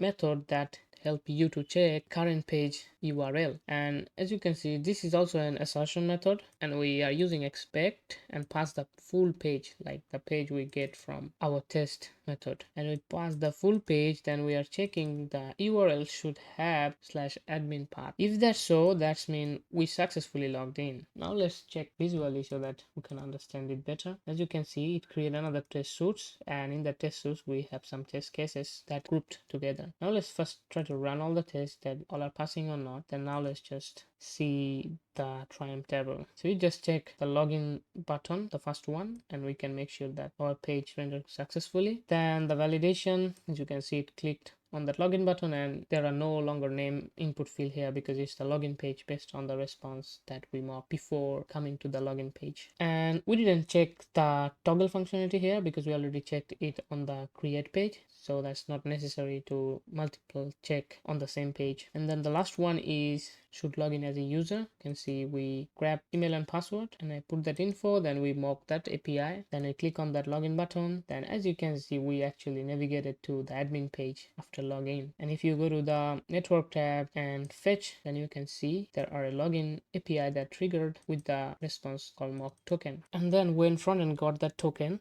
frontend actually navigated to admin page. And then we also check the toast message, but it just appears suddenly, and you're not seeing that because it just gone after like maybe 1 or 2 seconds. So, but it checked from the UI. As you can see, when you hover over that, it is pointing a area where it checks. That means the toast message actually appeared here. So this is kind of it. And you can also add some more condition. Let's say after login you can check those icons and also maybe the button that make sure that okay, we are in the admin page and we also successfully logged in. And if there are any other API, let's say in real world applications there are a bunch of API calls after login, so if you deal with those applications then you have to also mock those API with the corresponding response that actually give you a behavior that you are needed to test or verify a certain page. So make sure you also mock those things. Now let's move into our next test file. Let's clear all, and so now we're going to check the moderator page, or like after login what moderator can do. So that's why we need moderator.respect.ts file, and this is all of our code for this particular page. Let's just remove the import and just try to input it again. So now here we also have two test suites. One is for moderator admin panel, which will check admin panel related things, and another one that will check all of our protected route. That's mean without login we cannot access those routes, so we have to check those things as well as in our applications. First let's check the admin panel. So as you can see, we declared the before each hook and we added some logic, because this will be the same logic that need to run before all of our test case run for this particular test suits. So now let's try to understand what we did. So before we did everything, we have to move to the login page, right? Because we are going to admin page, so before that we must need to log in. So before going to login page, we need the API that need to be mocked with user exist, and then we navigate to the login page.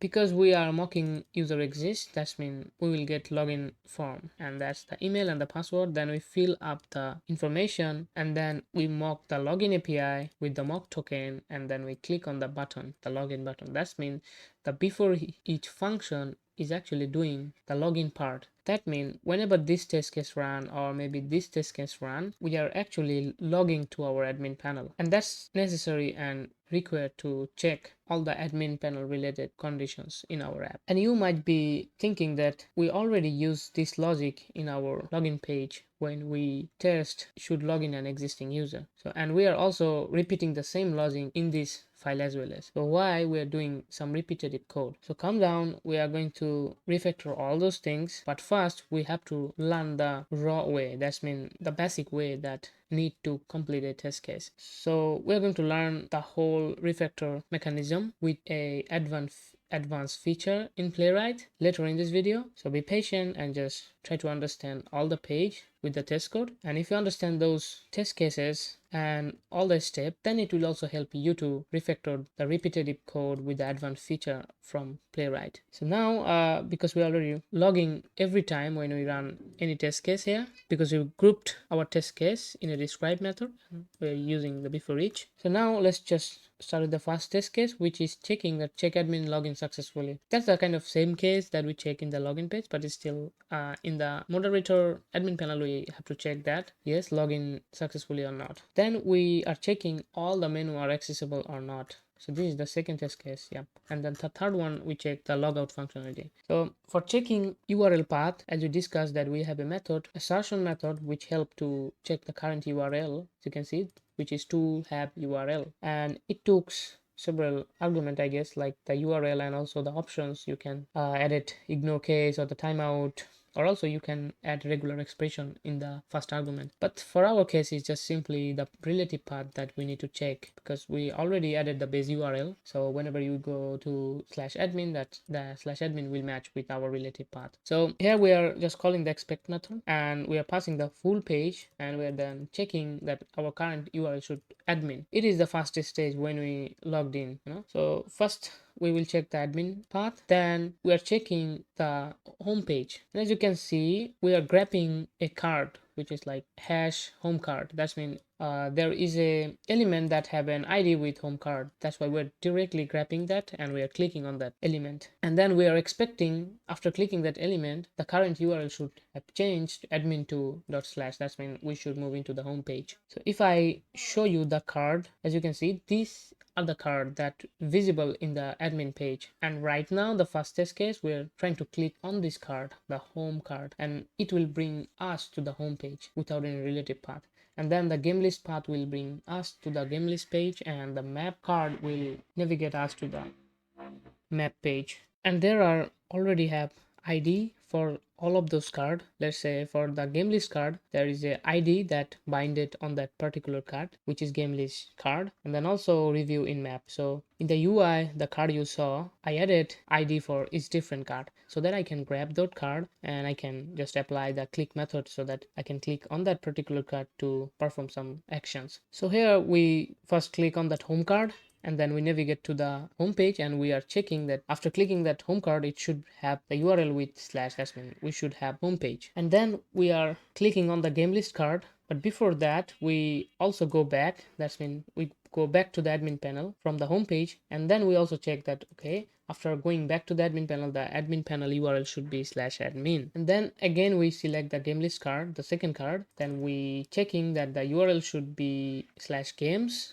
after clicking that. And then when we navigate to the game page, then we also going back to the admin panel and check the URL should be admin. And then we click on the third icon, which is review in map, and the URL after clicking that card should be /map. And after that, we also go back to our admin panel and check that our admin panel URL is correct or not. So this is actually the navigation flow that sometimes you need to check, because all of these routes are protected. That's why I added a test case to check that all the menu are accessible or not when we logged in successfully. So if we got some error to navigate to any of that page, then our test case will fail. So it was the second one. The third one is to check the logout functionality. So for testing the first one, we are checking ensure that we are in the admin panel, because before we already moved several pages. So first we have to check that we are in the admin panel. Then we are grabbing the button of logout button. Here we also added a ID in that button here in the navbar, and then we click on that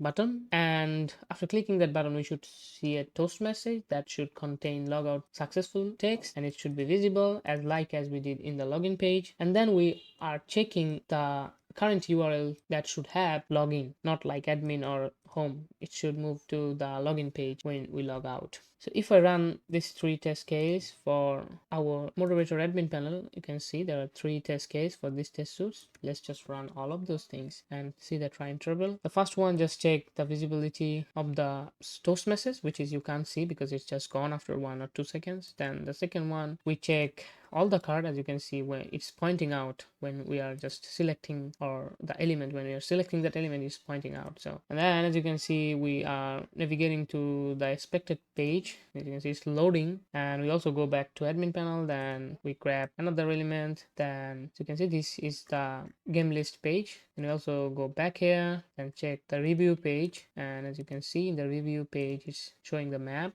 And then we go back to admin and we check that we should be in the admin after successfully test all the check. And lastly is the logout. We click on that button and we grab that element, then it should be visible. And also we check that the toast message, which is just appear and gone, but our test case actually verify that. And then we just checking that okay, we are currently in the login page after logged out. And the final one for our moderator page, which is this one, we are checking check all protected route or menu is not accessible when we logged out. We checked all the menu accessible after login, but now we have to check the reverse one, that those page are not accessible when we logged out. So here we are not logging, or we are not going to any page. We are just simply trying to go the admin page. Here we don't have any before each hook or after each hook, as here that we logged in. It's kind of fresh, so we are just trying to navigate the admin page first without any login or something. And we are expecting the URL should be login. That's mean whenever we try to go login page, then it should redirect us to login page. That's why we're checking the current URL should be logged in. And also we added an option property where we added a property called wait until document loaded. loaded. So if you don't pass this property, then this test case or the page.goToAdmin, it will give you error and the test case will not pass, because the redirection happens like instantly and it is protected from the route level. So you have to wait until the document actually loaded on that particular page. That's mean if you navigate to the admin panel, then you have to at least wait to render that page successfully. But in the UI, we're directly redirecting to the login page, then you can't see the result in the UI instantly. So that's why you have to add wait until document loaded. So it will internally check or internally wait until the admin page finished, and then if you redirect or whatever happened, you can add those checks or verifications. So that's why if you check protected route something like this, then you must add document content DOM content loaded property. So the same thing, like we try to go admin page but it redirect to login page. That's why we verify it. Then we try to go the map page, then the game list page, and all the page should have redirect you to the login page, because those are protected route. For visiting those page, you need to log in first. So now let's see from the UI. This is the last one, and as you can see, it's passed and it tried to go to login page, and then it tried to go to admin page, but it come back to the login page. Then again, it try to navigate to the map page, come back login page again, game page, and redirect to the login page. So that's the simple way that you can handle the redirection, and also you can verify that in Playwright. Now let's move into our next test case or next test suite, which is going to be our game list and review page. So that means we are checking here the game list and also the game review or game details page. And this is going to be all of our code for checking the game list and also the game detail page where we can submit a game review. That's why I declared here two test suites. One is for game list, another one for game review or game details. And of course, we need API routes here because we are mocking some APIs. And also we need some response like game list response and also the moderator exists response for mocking our check moderator API. So now let's try to comment out the review part, try to focus on the first one. So here we need the before each hook. As always, we go to login page first. And by the way, this is the game list page which required to log in, because there are another game list page which is in the home page. You can see all the games are listed, but here we are checking game list from our login after login page. That's mean where we can add game, we can edit games and those things. That's why we need to log in first. The same scenario we did here on the moderator page and also in the login page, the same thing, the repetitive code. So yeah, I will show you the refactor part. So but here we did some additional things. After logging, we mock the game list response and then we go to the home page. That's mean we're checking all the game list related element from our home page. That's why we have to mock the game list API and also we navigate to the game list page after we mock that. So this logic will run every time, and our first test case is it should display game card with image, titles, and review counts. If you watch the preview part of our project, then you can relate with this test case that in our game page we have a bunch of game lists and those have images, titles, and review counts and description. So we are going to check and verify those are rendered successfully correctly or not. The first thing we are checking here is .grid class to be visible. That's mean because we already mock a game list and which is coming from here, there are like bunch of game in the list. That's mean there should be some games, and if there should be some games, then there should be a class name with an element called .grid, and that should be visible. And then we are grabbing a game card because there are a bunch of game card in that list, so we have to grab one to identify or verify those properties. So we're grabbing the list of element by .grid and which have .call span1 classes. We're grabbing all those elements, and we're grabbing the first game card by like game cards.first method that we already discussed earlier. That first method actually retrieve or filter the first element from your list of element when you try to select a list of element. Because we already holded the first element in a variable, now we can apply some assertion into that variable. So the first thing we did is we checked GameCard.locator should have an image tag. and the attribute should be with source, and there should be that source value should be matched with these regex operations. That means thumbnail.jpg should be inside of those text. That means the first cut should have a image attribute, sorry, the image tag with the attribute of source, and the value should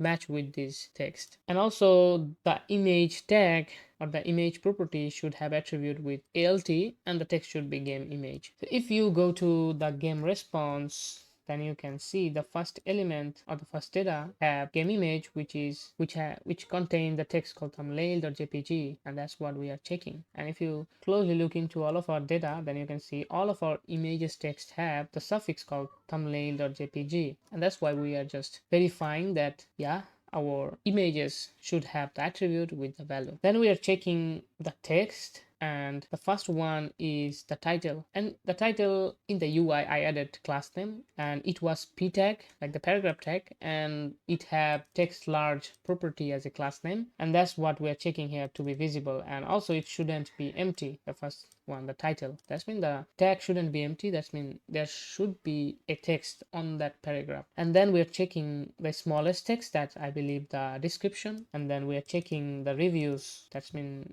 this is how we're graphing the reviews, like there is a paragraph with extra small text class name, and then we are checking that that paragraph should contain reviews. It could be 0 or it could be more than 1. So if I just save and run, then as you can see, we have in the first, you can see we have that game list review.spec.ts file where we have the game suit game list. Let's just zoom it. Here you can see the first test case checking that what we have discussed here. So it also ran the before each hook, which logged in first, then it fill up all the information, then it go to the home page, this page, you can see. And in the home page, you can see there are a bunch of game that's coming from our mock API. And we are locating here like .grid class for grabbing all the elements. Then we are grabbing the first one, then you can see it's actually showing you. If you click on that, you can see the border that it is grabbing that element. And then we are checking the title, as you can see is pointing out here, the title, then the description like this, then the reviews that I talked. You go to the source code, then you can see that's the last line. It is checking the text of the reviews, that in the paragraph text of extra small should have text contents with reviews. That's mean we can say our basic text for the game card is rendered successfully. And if you want some extra verification about this star, like here, you can also edit conditions or logic for checking those stars, and also the value that the first card value should be 4, and there should be 4 star or not. So we're not doing this here, we are also doing these things in our review details page, like the game details page. That's why I didn't add those in the list page. So let's now look into the second test case, which is should check hover effect on a game card. If you look closely, then you can see whenever we click on any card, it actually showing an hover effect. And for hover effect, we're just putting a class into the element when we hover over. So in test perspective, we have to check when we hover over, there should be a class name that exists, and when we move the mouse over from the card, then the class name should gone. So if you look at the code, we grab the first card by just first we grab all the card, then we grab the first element, and you can see we grab also the div inside of the colorspan one. First we that's mean we're checking all the element with this class, and inside that element there should be a div. That's mean we are checking also that div specifically, because in that div we actually applied that hover effect. So if you don't add that div, then you will not get the class name when you hover over. So you have to make sure that you are selecting the correct element so that you can apply the verification or the conditions that you need. We're grabbing that first element, and then we just click, we didn't click, we just call the hover method. So this is also a assertion method that will help you to hover on some particular things, or like for a particular element. So after clicking, or like after hovering on that element, now we are expecting that element should have a class name with this. As I said, that when we hover over, we added a class name. When we move over from the card, then we remove that class name. That's why we're checking that when we click on the hover, then it should have a class name with this. It's just a regular expression check. So If you see from the UI, then let's just run it. This is all the part of the before each. Then we didn't click, we just hover on that element, then we check the class names. That's it.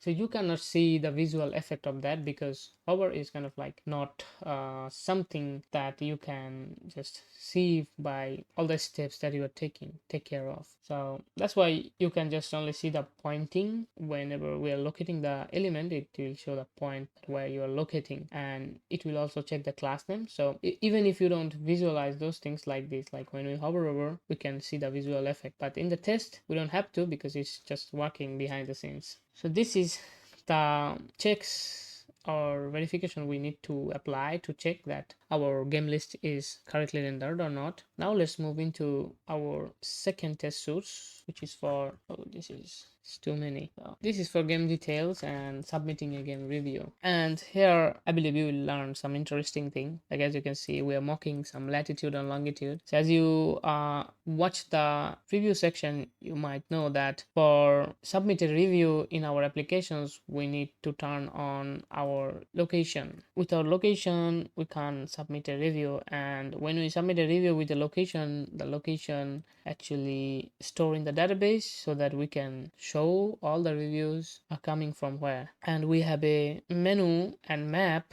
view where we can see all the review and the geolocations where those reviews are coming from. So that's why submitting a review with the location is mandatory here, and that's why we also have to mock browser locations so that we can submit the review with a mocking geolocations. So here you can see in the test source we are grabbing our game list response first data. That means what I'm going to do here is I'm going to click on the first element and I'm going to navigate to the details page for the first element. That's why I need the data for the first element. So that's why I just holding or grabbing the first element data in a variable so that I can use this throughout the test source. And then I also created a variable for our mock latitude longitude. I don't know where is the place is, but I just grabbed it, some random longitude and latitude. This is the before each hook that we need to perform before we run any test case. The scenario is we are logging first.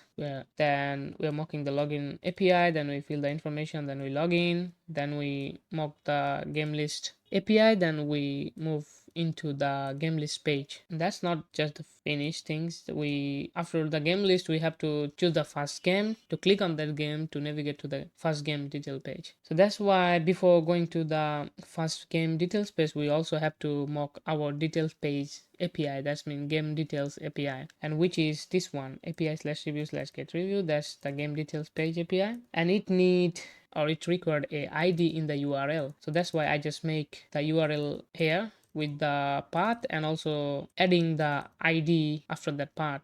And the ID is coming from our current game variable that we assign initially from our mock response. And if you look into the response, you can see that there is an ID, and this ID will require to navigate to our details page in real applications. Because we are mocking the whole thing, that's why we also have to mock the API URL with the ID, and also we have to mock the game details API response. So here we're doing like we're grabbing the URL, then we are mocking with the current game. That means whenever this API called with the ID, then we are mocking our first game data as a response. And also in the test cases, we are going to click on the first game so that we can navigate to the first game details page. And these are before we click on the detail page. We mocked the detail API, and we also mocked the geolocations. So here is the important part, that how you can mock your geolocations or latitude longitude. So you have to use a object called context from your test method or test.before each method. So here, as you can see, we have a callback function which is giving us page, and it gives not only page but also some other method or object. So if you just hover over here, then you can see that it gives like some arguments or some property that need to be used. So you will find context object where you will find a method called grant permission, and the context object is sort of the browser default object where you will find some default method related to the browser. So if you go to the Playwright documentation about context, here we are. then you can see get the browser context that page belongs to. That means, as you can see, there are other methods as well. As so if you click on the browse context, which will give you a bunch of methods like this, so you can just simply explore those things, and based on your need you can just use those. And don't forget to ask ChatGPT if you just stuck on some sort of context related requirement. So in the grant permission method, we have to pass an array with the use case that what are the permission that we want to grant. So we want to grant like geolocation permissions, and here I think there are some other permissions. You can check those properties from documentations. Right now we just need the geolocations, and you must have to use await, and then we're setting the mock lat long in our geolocations object. So this is the object, and we're mocking by like there is a method called set geolocations, and inside that you can pass that object. But before you make sure using any property from context, you have to grant the permission. So in the array you make sure that you added that permission things. Let's say you want to grab microphone or maybe the sound, then you just allow those permission here, then you can just set that property as per as you need. So here we just log in, then we in the login page we mocked the not login. In the game list page we mock the game details API, we mock the response, then we set the geolocations with our mock latitude and longitude. Now we are ready to go for the game details page. So here we just grab our first element like the first game card by the selector, and then we just click on that selector of the card, and we just wrap that whole logic into our before each hook, so that each and every time we go to the details page it fulfill all the conditions. That means we logged in, then we go to home page, then we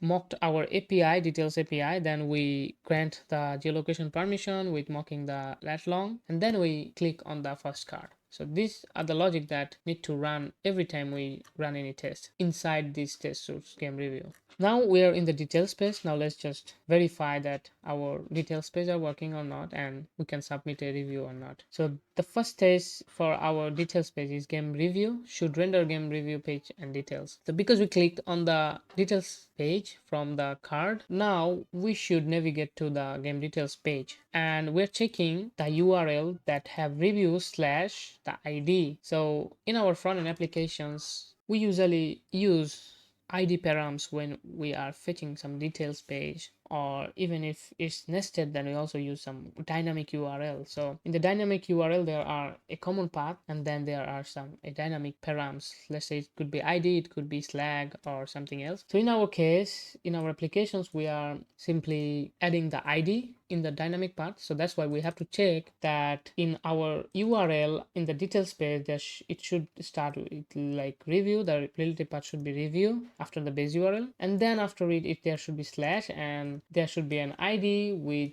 this regex operations, like it could be A to Z and 0 to 9 digit with all the text, and it should be anything that match with that. And you can also add some more specific regex operation. Let's say you want to only check there is 16 character will be in the ID, and also if you want to verify some MongoDB ID, then you can also add those verifications here. So just keep it simple. We're just checking review slash ID, so there should be ID in the URL, and then we're checking the title of that game. So if I just save it and show you in the visually, this is the game review test suits, and this is the first one. Let's just run it, and if you go to the game detail page, this one, then you can see that there is the game detail page where there are title, descriptions, reviews, and the form and the submit button, and maybe all reviews. We have to check all those stuff. So if I come here and see that first we're checking the title, and we're checking it by grabbing the class name that we have. So we have a p tag which have all this class name that represent our title, and we're checking the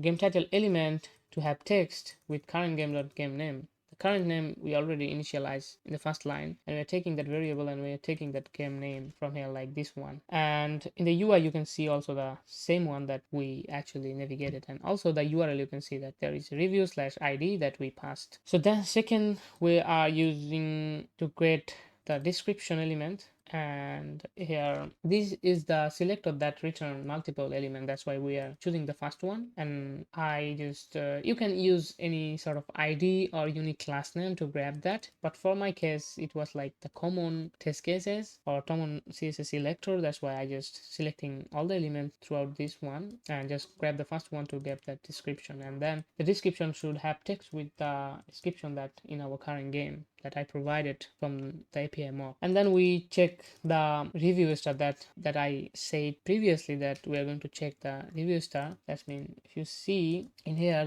there are star icon in our UI. So now we have to also check that how many star we have and what's our review count and also the rating. So here we are grabbing all those SVG container, like there are multiple SVG containers. Let's say in the all reviews you can see also there are SVG icons, and also here. So we have to grab the first one. I believe this one is the first one and rest of those things are come next. So that's why we are just grabbing the container and we are grabbing the first one. That's means this one. Now we are just trying to count those SVGs. So that's why you can see that SVG container.locator. That's mean inside that SVG container element we are trying to select the SVG element and we are going to count it. And in our UI, in the container, inside that container we added those SVG as an icon. So I can just simply grab those SVG and count it, and I just save those in a variable, and then I'm checking that the SVG count should be current game got average rating. That's the mocking data we have, like 4. Now we're just checking with that count with our SVG count. That's actually verify our review stars. Now let's verify the rating. So for rating we are grabbing the total rating element, which is also have multiple element. If you look closely, that the same UI is also in all reviews list. So we have to grab the first one to check it's in the game description. So that's why we just grab the class, added the class in the selector and grab the first one, and then we are passing the element to apply the assertion of to have text with the average rating that we have like 4. We also want to check the rating should be 4. And then the reviews, if you go to the reviews in the mock data, you can see we have a review count 1. And if you look in the UI here, you can see that we have also a text called reviews that represent that review. So that's why we're selecting the text by this class name, and also this class name is not a single class name, because with this class name there are multiple elements. And after I debug from my side in the front end, then I found out that the last element of this class name is actually this one. Maybe I used the class name maybe here or maybe before this sections. That's why I just grab the class name and then select the last element. And I prefer you just use any test ID or any unique class name to identify a particular element. That is preferable. So I'm just choosing the last element, and then I'm applying the assertion that it have the text, also the reviews and the count. I'm getting the count from the mocking dataset, and I'm just concatenating the whole text that it should be something like this, like 1 reviews. That's what I am checking here. And if I just try to run first test case right here, you can see that first we check the title, then the description, then the count of the SVG star, and you can see that visually because it's happening behind the scenes. And then we check the reviews text and also the rating, as you can see. Now we have another one left, which is submitting the review. So submitting the review is like filling up all the information here. If I just go to this one and try to run, as you can see, if I go to a little bit up, then this is the game detail page, and here we have to fill up some information. And also there are star here, SVG star, where you can select the star. I don't know why it's not showing. I think it's the render issue from Playwright. But there are 5 star here, which is on the gray color, and when you hover over, then it becomes like the star color, and you can click on any particular element. Let's say if you want to give 3 star, you can click on the number 3 star icon, as we did on the Play Store. So for submitting a review, we need to fill up those information, then we have to fill up a rating, then we have to click on the submit button, and before all of that we have to mock the lat long. So we already mock the lat long when we come to details page, so we don't have to do that anymore because we added that in our before each hook. Now we just have to fill up the information about all the form, and we have to submit the form. So here we just created a mock object where we just added the form information like the text that we are going to review, then the rating, username and email, and the ID is like a random ID that we need. And the mock let long, we just grab it from our global variable that we declared earlier, because we need the same let long because we mock in the browser context a latitude and longitude. That's mean when we submit the lat long, after submitting that review, we have to make sure that our context lat long is the same as the lat long we submitted from the API. So that's why we just bind it here. Then in the detail page, I just grab those input element by the placeholder name, and I just give the value like mock preview dot email, username, then the text. And you can see that I grab also the text area with the placeholder name in the text. And after fill up the informations, now I actually grab the star.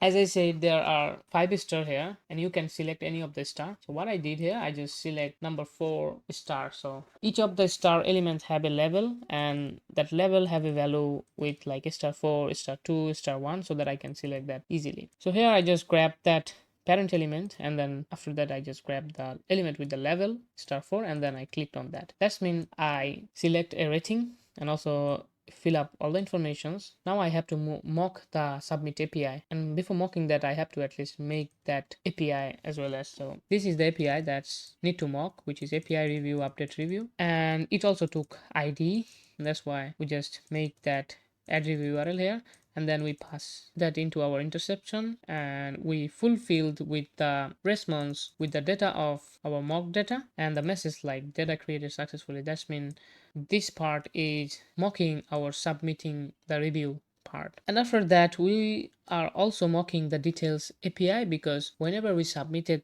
a review, then we have to fetch back the game details page to see the latest review. So if you go to the game response, then you can see that we have a property called reviews, which is a list, and where all of the reviews actually comes. That's mean when you submit a review, we have to also call the details API again to check the latest review. That's why first we bind or mock the submit review API, then we mock the game details page or game details API again. And we didn't click the submit yet, we clicked after like the mocking part done. So here we just make that URL as we did in the games details URL. That's the game details URL, and we are intercepting that API with the mocking response that we have, like current game. We're passing the current game, but in the review we are adding new review that's we declared here, like this one. As you can see, we're also passing the lat long. That's mean when we submit a review and when we fetching back the game details API, we are logically forcefully mocking the new review inside of that particular game details review property. And when we mock like this with the latest response, then when we click the review button, the review should submit, and after submit we know that there will be the game detail page again fetch, then it should return the latest response with the latest data that we mocked here. And that's why after submitting the button we checked, there should be a message called thank you for your review, and as you can see text, there should be a text that should be visible. And then we also check in the UI there should be mock user.username and mock user.text. If I just try to run it, then you will understand. Then after submit the review, you can see there is a message that shows that you successfully reviewed. And then the second thing is we are checking with the input value we given during the review, and because we are fetching back the reviews, that's why you can see the latest review here. And if you go to the older stage, we submitted like John Doe with the review called nice game, loved it, and before that it was only one review, but after when we submitted that review, then there are 2 reviews comes, and that is what we mocked here. And also inside that response we also mock that latitude and longitude. That's mean in the map view we can see the lat long. So this is how the submit review work. So it depends on your requirement or your functionality. If your functionality becomes complex, then sometimes the test case become more complex and there's a lot of API you need to mock. But if you are trying to test a real world applications, then you don't need to mock those API. You just have to submit a review with the information. Then real world application will fetch that back, the latest data. You just have to wait and check the information. So now let's just try to understand our next test case, and which is going to be add and edit game spec.ts. So in our admin panel, you know that we can add and edit games, and also we can delete the games. So there are some CRUD operation in the admin panel. So we have to also test those things. So that's why this file is for. We're going to test the game creation, editation, and also deletion part here. And this is going to be all of our code for add and edit game page, and I have to import the routes. And also here in this page we need game list response and also moderator exists, because if you want to create a game in our applications, we have to log in first, and then we have to go to the game list page where there are a button called add game, and all the functions are there. You can edit game or delete game. So here we are also grabbing the first game from our game list into a variable so that we can use it later. And then in the before each hook, we are mocking check moderator API, then we are going to login page, then we mock the login API, click the login button, then we navigate to the game list with mocking the game list API, and then this is our first test case. So these are the whole thing that need to run before we go to our first test case. You might wonder that this one here, like page.wait for load state with network ideal. So this is a method that helps you to wait until load the whole page, even if it's in that page have some images and other stuff. So if you use that, then Playwright will wait to load all the state, even if it's images and other external source. So if you want to visually want to see in the UI mode that's what's happening, then I would prefer use this when you have a lot of images in your page or some resources that need to load properly to visualize a particular context. So so this is the first test case, which will check the validations. So if I just run this test case, then you can see, let's just collapse back all the file. What we need this test case. The first one is game validation check. This is kind of similar to the login validation and create user validations. We go to the game page here. This is the game page, and we click on that add game button. Then we click on the save button before we just fill up the informations, and it gives us the error, and we are checking those text as we did in the create and login page. So here we are clicking on that button, and before we already going to the game list page. So we're just grabbing that button with the ID add game button, and then we also have the ID with save button add game, and then we're clicking both of them button synchronously. Then we're checking there should be text with game name must be provided. That's the validation text. It should be visible. Then for image, then for description. And then we just clicking the cancel button to make sure that our model is just closed. So this is a simple check for game validations, the model form. This is kind of the same for like the edit form. In the edit form, we're grabbing the edit button. So if you look at the UI, if you go to the game list, then you can see there is an edit button, the UI. So we're grabbing the first game and we're trying to check our first game edit validations. So with that, like data button, there should be a game, and we're grabbing the first one. So this is also the attribute that we declared in our front end. So there are button which have an attribute called data button, and the value is edit game, and we are grabbing all that edit game, and we're grabbing the first one. And then after grabbing that first one, we're just clicking on that button, and that's mean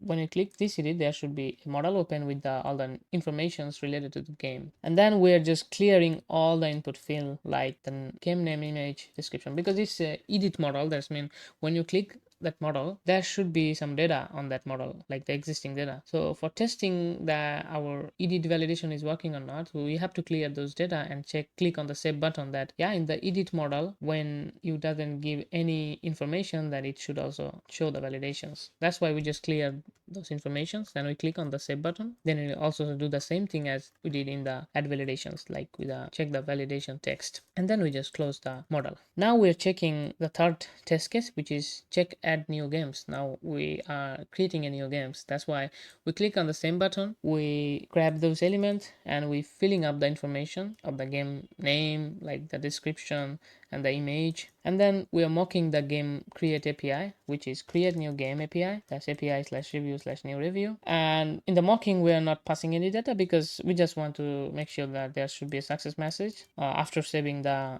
game. So that's why just mock intercepting the API with the empty just object and the message that we need to show. And then after mocking that API, we just click on that button, the save button, and then after clicking on that button, we should see the toast message like game created successfully, and that should be visible. So if I just try to run that, like check add new games, then you can see all the stage where we go to the game list page, then we grab the button, then it opened the pop-up. So you can see it's visually because it's just happening in the behind the scenes. So after we just fill up the informations, then we mock the API. Here you can see the model. Yep. So if you click here, then you can see the stage. So you can see the information that we give from our input field. So, and after filling up the information, we just click on the save button, then we should see the toast. So it's just checking the toast behind the scenes, so you cannot see that visually. So this is how the add new games work, and the same goes for the edit as well. As for editing the game, we must have to select the game that already exists. So if you go to the game list like this, you can see there are a game already here. Then we have to click on the edit so that all the related information related to the game will appear, and we can just edit those game and click on that edit button to see the update. So here the same thing we did, like grab the button, click on that button, then we just added some new text like edited after the game name, as well as in the description we added edited so that we can identify that our information currently set. Then we mock the update API, which also required the ID. That's why you can see that I make a API URL and pass that URL and mock that here, then click on that save button and then check the toast message like game updated successfully. Even if I just remove one C from here so that you can see that our test case will fail. Let's say I just run this. As you can see, the test case actually got failed because, and it's failed on the last stage, like here, pointing here. Why it is fail? It is failing for expected to be visible game updated successfully with the text, but it is not getting the text because we just removed a C from that text. So make sure you added the proper text and the verification that you need to verify. So that's it. We're just saving that game and we're just checking the toast message. If the toast message appear, then we are good that okay, our functionality is working fine. Now this is the last thing about the game list page. We want to check that our delete functionality was working or not. That's why we're just grabbing the delete button as we grab the edit button here. Let's say if you go to the game list page and you can see, then we have the same button like edit with delete. So the same formula that we applied, data button, the value is delete game. So we're grabbing all the elements and then we're grabbing the first one, and then before we click on that, we're just mocking the delete API here, because in the UI if we click, then the API directly called. There is no alert or no pop-up. So if we click on the delete API or the button, then the API called and the toast message appear and the game actually gone. So for that case, we have to mock the API before we click on that button. So we mock the delete game API, which is this one, and also it record ID, and we are fulfilling that API with the response called review deleted. We're not checking the response here, we're just checking the front-end message that okay, front-end is correctly working or not. So after mocking, we click on that button and then we are checking the toast message like game deleted successfully or not. So the same as we did in the edit and the create. So this is kind of like a simple way that you can actually perform CRUD operation test in Playwright. So now let's understand our last test file, which is for the map page where all the reviews shows in the map, and this is all the code for that page. And we also need the API route. Let's just import it again, and also we need map data response. So let's just bring the data response here. So the file will be mapdata.ts and the data will be something like this. So these are the reviews, and there will be game name and also a ID, and also the latitude and longitude to point out that location in the map. And let's just import this one into our index file. So we are good here. Now let's try to import that response, and as you can see, the error gone. So now let's just look into the code. So for testing our map, we just created a test source for the whole feature, which is leaflet map test. And as I said in the preview section, we are using leaflet library to show the map and also the locator and the other stuff. So that's why I just named it like leaflet map test, the test suite. And before testing the map, we need to go to login page, like we have to log in first. That's why this is for, and then we mock the login API as same as we did in the login and the home page and other pages. So then we click the login button. Then here you can see we mocked a new API, which is get map data. So we are going to intercept that API and we're mocking our map data here. And then we are navigating to the map page, and the same method that will help to load the external resource. Because we are using a external library, that's why we must have to wait until load all the state to visually see that our map rendered successfully or not. So that's why I have added this. So make sure you also add this in your test when you have some external resources that require to load first. So the first test case is going to be test. In our page there should be a map container ID element. That means there should be a DOM element which have a container map container ID. That's why we just added the CSS selector, and then we are checking that it should be visible. Then should render the map and display marker. So in the map we are showing the reviews with the location with a marker. So that's why we have to check in the map that there should be several markers in our map. That's why we are just grabbing all the marker with the class name, like leaflet maker icon, and then we are counting that markers, like we have total maybe tens of data, so that we are checking that our count should be greater than 0, and greater than is another assertion method that help you to compare that we applied earlier. And now we are ensuring that all the markers are visible perfectly. That's why, as you can see, we applied a for loop here, and we are looping it until the count finish, and we are checking the markers element with the element number to be visible. So this is another method .nhth, which took an argument as a number. So that means if you grab a list of element and if you apply this method and pass a number, then the method will return you that particular number of element. Let's say you have total 10 elements. Now you want to grab number 8 element, so you can just call this method and pass 8 as an argument. Then the whole list of element will return you the 8th number of element. And because we are using the loop until our count finish, so here we can make sure that each and every number of element is visible in our UI. So this is how we check each marker is rendered successfully or not. And then the last one, in the UI of that marker, we can click on that particular marker, and if we click on that marker, it shows the details of the review, let's say the game name or the ratings review and the email. So that's why we have to check that the marker is clickable, and also it open a pop-up. So that's why I'm getting all the marker as we did here. Then we grab the first one, and then I just clicked on that first one. So as you can see, we added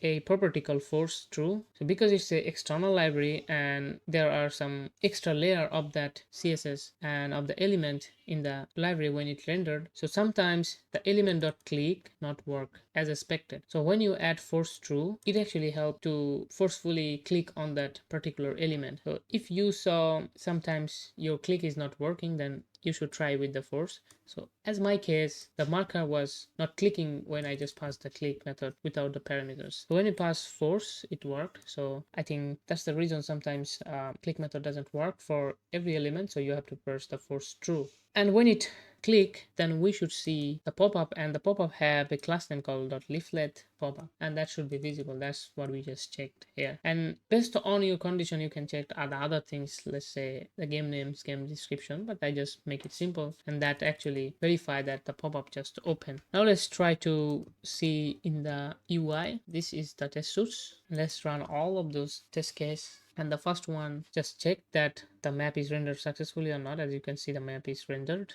and as you can see, page.wait for loaded state is calling here like it took 488 milliseconds. That means it actually waited to load all the external resources that need to render the corresponding UI. And if you go to the upper one, then you can see the map is not rendered correctly, but the last one, it actually rendered perfectly, the UI you can see. So this is really important when you have some external resource. Then you can just check the map container ID that we checked earlier, this line to be visible. So in the second one, we check the marker, each and every marker we check to be visible or not. And as you can see, these are the for loop that where we check each and every marker, and you can see the point where it is pointing out a particular marker. And this is the third one that where we check the pop-up. So first you click on a particular marker like the first one, and then you click on that marker to open the pop-up. And as you can see, the pop-up to open, and it is actually pointing you that this is the pop-up and it is visible in the UI. And as I said, if you want to test those text as well as, you can test those things, but right now that's good for us to continue. So this is how the test code for map worked here,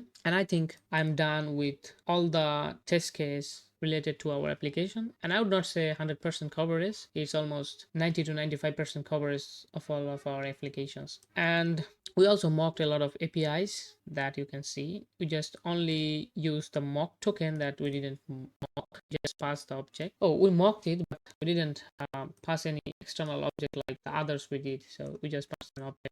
So now the interesting part will come. So as you can see, throughout the raw test code, we repeatedly use some common code. Let's say in our login page, we log in, there are a login logic here, and the same logic we repeatedly use in this file as well as this file and maybe several files. So in your Playwright test code, you will face these situations where you will find there are a lot of repetitive code required to perform some certain test case. So for that case, you have to isolate those repetitive code into one particular code so that you can reuse those code. Let's say in our JavaScript language, we can use function. So if there are a reusable logic we need to use on several cases, then what we do, we just create a function, we put that logic into that function, and we reuse that function every time and every place where we need. So we have to do some kind of same thing here so that we can isolate some logic into some environment so that we can use that environment to reduce our repetitive code. So we are going to use an advanced feature called Fixture here, which is provided by Playwright. The Fixture in Playwright is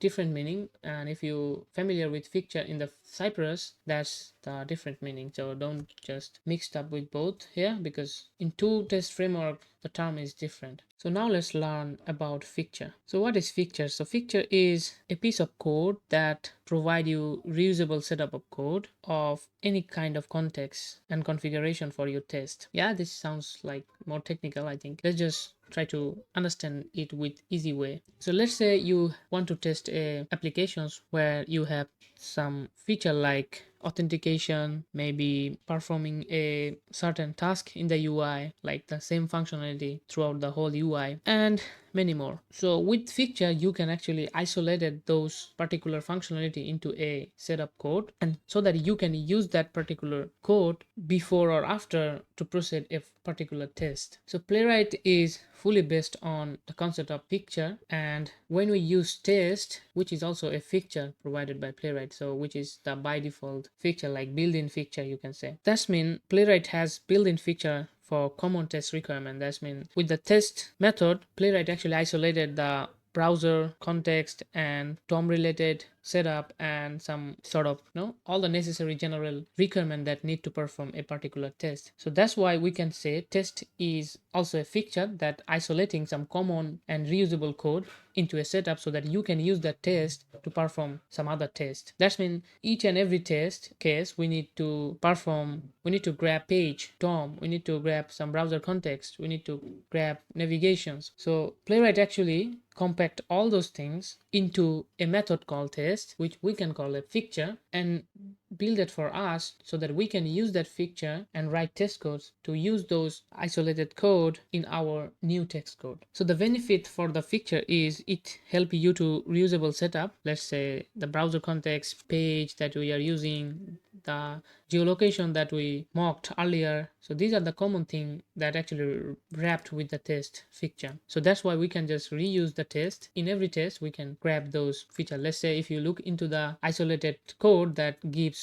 the test method is the page object, which is isolated page for the test run, then the context, browser context, which gives you the browser related API, then we have the browser name, then the request. So these are the common and general things that require to perform a test. That's why Playwright actually wrap all those things in a fixture fixture and give us the test method so that we can use that test method to perform our new test. Let's say test.goto, test.browser context, and whatever. So it will also help to manage the resources, because right now all the general thing is isolated into one piece of code and you are using it. And the configuration it gives, like you can pass so many different options to modify the behavior of those general context. Now this is kind of like it. Maybe it sounds to you like more technical. I know if you are just beginner in Playwright, then you will not understand it first time. So if I say about the built-in fixture, it's quite hard to understand. But if I say custom fixture and try to explain that what it is, then you will maybe understand the whole context. So custom fixture is when you need a specific setup or configuration or shared code that need multiple time to use. Let's say in our authentication case, in our login test case, we write some piece of code that is reusable for every file, because we are just using the same code repeatedly in other file. So that in the custom fixture, you can isolate this code into that fixture, and you can use that fixture to write the other test codes that's related to that particular context. So the custom fixture help you to set up a specific state, let's say the login user, or maybe the authorization, authentication, and let's say you have e-commerce applications where the card application is kind of like adding to the card a particular item is kind of like a common thing. You can add item for like maybe multiple pages, so that's time you need a custom feature that handle the isolated code for handling that test case that will help to verify that your card system is working fine or not. And you can use that card system test code in throughout your application and all over the pages that require to test the card functionality. And it also helps to share data, and also if you add a bunch of configurations, that also you can modify it when you want to use. Let's say I just isolated the login code and I want to pass some configuration here when I just make the custom fixture, and based on that configuration I will perform some different action. Let's say in our applications, in our login page, we have two different states. Like when the user exists, we show the login page. When user doesn't exist, we show the create page. So we can isolate that feature into a fixture, custom fixture, and then we can, based on the configuration, we can perform our required task. So the main reason we are using custom fixture is to refactor our code, and not only refactor but also reuse a lot of logic, because as you can see, login into our applications become repetitive task here. So we have to isolate this feature into a test code that whenever we call that function or the method, then it will perform the login, and then we can further write the test code so that we don't have to write repetitive code here. So now let's just implement the custom fixture and try to refactor all of our test code. So this is the folder where we are going to put all of our custom fixture. And as you can see, we are going to create two custom fixture. And why two? Because first one is the login task, because as you can see throughout the test file, we have bunch of login related tasks that is repetitive. And that's why we want to isolate those repetitive tasks into a custom fixture. That's why I created a login fixture that will isolate all the login related tasks into a particular fixture, so that whenever we call the login fixture, we can get all those related methods. And another one is the game. So you can see in the game list and also in the game review, we have to call the game list API, we have to mock that, and also we have to navigate into the home page so that we can see the game list. So these are the repeated tasks that we perform throughout the test case we written. So that's why I also want to isolate those part into the game fixture. And also you can see in our add and edit game, we have some validation check, and which are kind of same for add new games and also edit new games. So we can also isolate that part of code into our game fixture so that we can reuse it. And also you can see there are a URL making formula I have applied that make the URL with ID. So this is kind of the same repetitive task we are doing. We are holding a variable, and in the variable we are taking that API and also we are binding that ID. So this could be also isolated into a separate part so that we can use that and reuse in our code. Now let's look into our first fixture, which is the login fixture, custom fixture. So this is all the code related to that. So you will maybe afraid of all the code. Let's just uncomment everything so that I can explain you what's going on here. And also this class, let's just uncomment it. So here we just all the imported things that required to perform the custom fixture here. So for fixture you need a class, because if you look into the Playwright test, which is a built-in fixture, which is also a class, so that's why, so building a custom fixture you have to create a class so that you can create instance of that class so that you can reuse it as the test base fixture we used. So that's why I created a class name with login. It will be our login custom fixture, and I declare some private property like private variable, let's say input name, input email, password, and button. So these are the variable, which is a type is the selector type. That's mean this variable will hold the reference of the element of input form and also the button. That's mean I want to store the input element into here. As you know that performing some sort of assertion, we need to grab that element. So that's why I just declare this variable to grab those element and holding that into variable. So we need the name input, email input, password input, and the button input. And as you know that in our login test, we have to grab those input, and then we have to also grab that button and fill up those information in the form, and then we have to click on that button. So these are the repetitive tasks we have to do. That's why I just added this property to grab those elements once, and so that we can reuse those elements in certain different condition. And the constructor method, which runs when you create a new instance of that class. So in the constructor method, or like when you create that particular instance, you have to pass a page, and the page is basically the base page from test. This is the type of the page. That's mean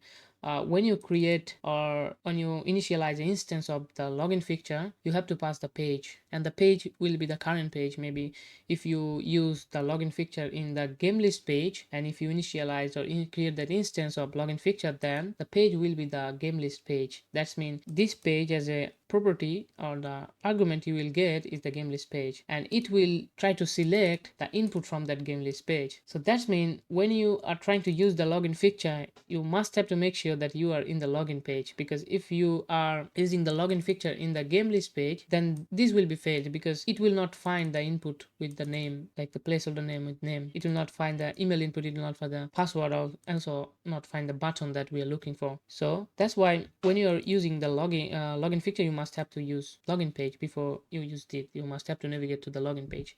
So this is the simple nature whenever you are trying to use a particular custom fixture, and based on that fixture code, you must have to go to that particular page or related page, that where you can find those related reference that we did here. Let's say in the login page, we only find this element. Other page will not find those things. So in the constructor method, we just initialize the variable with the reference that whenever we got the page, we will try to find out the input field and also the button, and we'll store it into those private variable. Now look into our first method of our custom fixture, which is submit login form. So because it's a class, and whenever you are trying to use that login fixture, you will find a page, and the constructor method will run initially. Then you are also storing all the input and the button. That means you don't have to worry about selecting those things again throughout the class. So in our submit login form, as you can see, this dot input field, that means we are grabbing that variable and we are trying to fill with the value. That means we already find the element. Now we just want to fill that element with the information we gave. If you go to the login page, and you can see here, when we try to fill a input field, we call the page, then we call the fill method, and then we pass the selector or the query, and then we pass the value. But here we don't have to pass the selector, because we are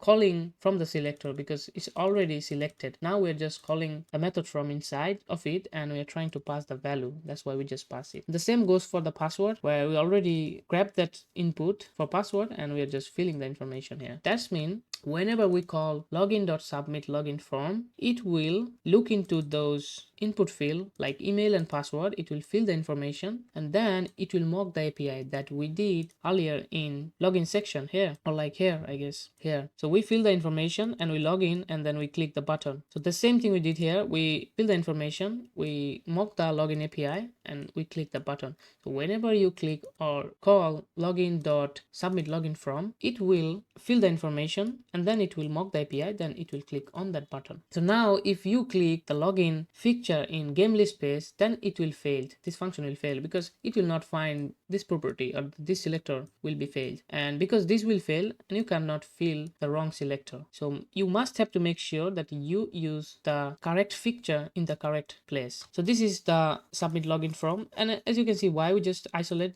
these particular things, because every time we submit a login form we have to write this repetitive code. That's why I just isolated those code into a method so that we can reuse it. So that's when this method will submit the login from, this one. Now let's look into another method, which is submit create from. The same as the login from, as I said earlier, that in our login page it performs two different things. One is login and another is create. So for creating new user, you must have to fill the create from, and also you must have to mock your create API. So what we did here, we just do the same thing, like fill the information, then we mock the create API, then we click the button. So this function will only handle this, not the other things.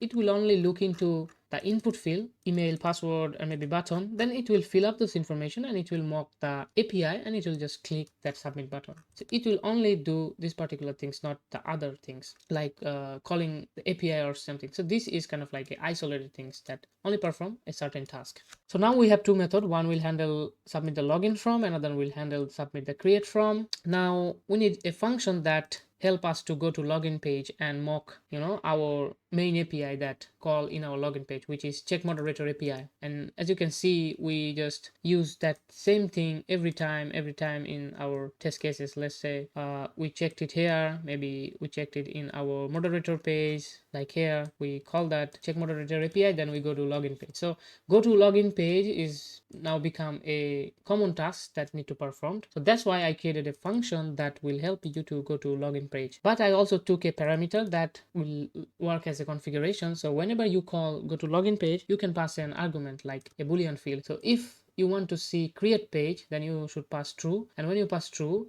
then it will mock the check moderator API with moderator not exist response. That's mean in the check moderator API, if we bind not user not exist response, that's mean it gives us result of create page. And if we bind moderator exist response, then the result of the whole thing gives us login page. So that's why this function is help to trickily handle the scenario here. So we are taking the argument and we are mocking it. Based on that argument, we are just mocking the response from our mock responses. And if the create page true, then we are passing user not exist. And if it's not create page, then by default it will be user exist. That means after mocking this, we are going to the login page. So here, based on that mocking response, we are going to login page, and in our front-end code, based on the response we perform login or create page, we rendered that. And now you will be wonder that where the this.page is coming from. So this.page is coming from when we call the constructor method and we pass the page, right?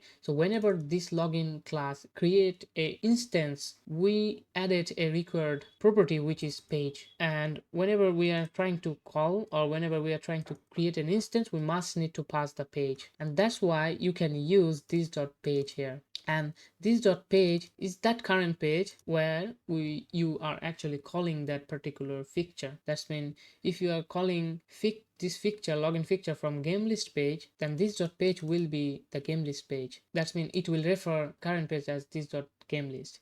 And if you are doing it from a login page, then it will refer that as well as. So this is the function that handle our logic for go to login page. So whenever you need to go to login page, just call the login fixture and call the go to login page. And if you want to create page, then you can pass true so that you will login page. So now you can relate that how this submit create form and submit login form will work, because before submitting this form, we must need to go to login page. So we can just first call this function, then we can call any of these functions, so that after going to login page, we can either login or either we can create a new user. Then another thing we need is go to game page. So there is the game page. We have two game page. One is the home page where you can see the game list, and Another one is the admin panel game list, where you must have to log in first. So here you can see the log use case of the login, all the function that we declare here. So go to game page method, it is calling this dot go to login page. So that means it is calling this method, and this method is doing, it is intercepting the check moderator API, then putting, because you didn't pass any parameter here like the boolean, that's when it is indicating the login page. So whenever this function called, it will take you the login page, and because you are in the login page, now you can call the submit login from, and when submit login from called, it will grab those selector to identify those input and fill up those information and submit the login from here. And after submitting the login from, you have to mock the game list, because you are going to game list page, which is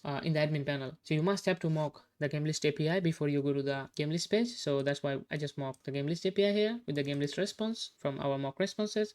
Then we navigated to the game page, and also we waited for finish all the external resource so that we can see a successful render. So this is the login fixture, where you can see a bunch of methods that help us to reduce repetitive code, and you can call any of the function, but you have to make sure that about the dependency. Let's say you can't just directly call login.submit login from, because it will not work, it will fail, because calling login.submit login from required the login page. You must have to go to login page first, then you have to call that. And also if you just go to login page, you must have to make sure that it is in the login page, not the create page. If you pass true here, then it show you the create page. So submit login from is only work if you call go to login page without any parameter. And also the submit create from will work only if you call go to login page with the parameter of true. So you have to make sure that what function is dependent on which function, so that you can call it whenever it's necessary. And go to game page is also a isolated function that's required login, and then also mocking the game list API. So now our login fixture is ready, but we have to do a little thing with our custom fixture. So this is that. So here we created a login test variable where we are actually using the base fixture. Now you may be questioning like, what is the base fixture? So this is the fixture what we used in our earlier code. Like here we are using the test from playwright/test. So that's why we are importing that test as a base here, and we are extending that base fixture with our login fixture. That means in our login fixture we'll get all the related method in the test fixture tab, and here we are passing the property and also the type of the class name, and we are initializing it with the async function and the page that we will find from our best fixture from test, and we just passed it. And then you can see we actually created a new instance of our login fixture, like the custom fixture,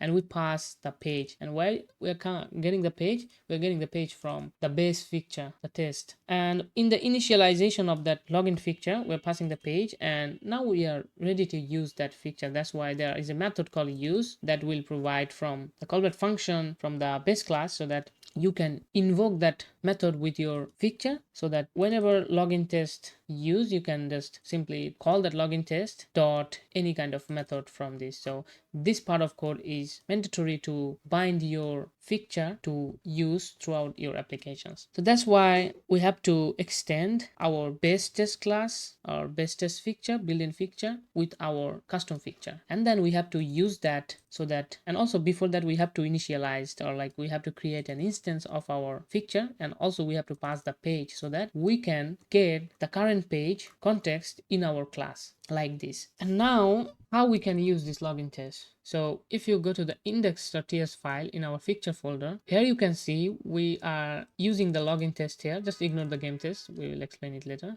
We just imported the login test, the fixture, custom fixture, and as you can see we have a method called march test, and it is coming from Playwright. What this actually do, so as I said you earlier that Playwright also have some built-in fixtures, which is like context, browser context, page, and many others. So when you use test from Playwright, let's say test from Playwright, the test method is actually combined with all those fixture together, so that whenever you use test, and inside that test you see that we get a callback function, like when I use test, we first pass a string, which is the name, and then we got an callback function, and inside that callback function we got an object, and that object is basically giving you all the fixture. Let's say if you want context fixture, you can get context fixture, and if there are other fixture, you will get other fixture as well as from here. So now when you call the merge test method, you can also bind your custom fixture into that particular base fixture, and in the merge test it will also get all the base built-in fixture together and also all of your custom fixture to concat all the fixture together and return you a base test or like a base fixture, so that you can use that base fixture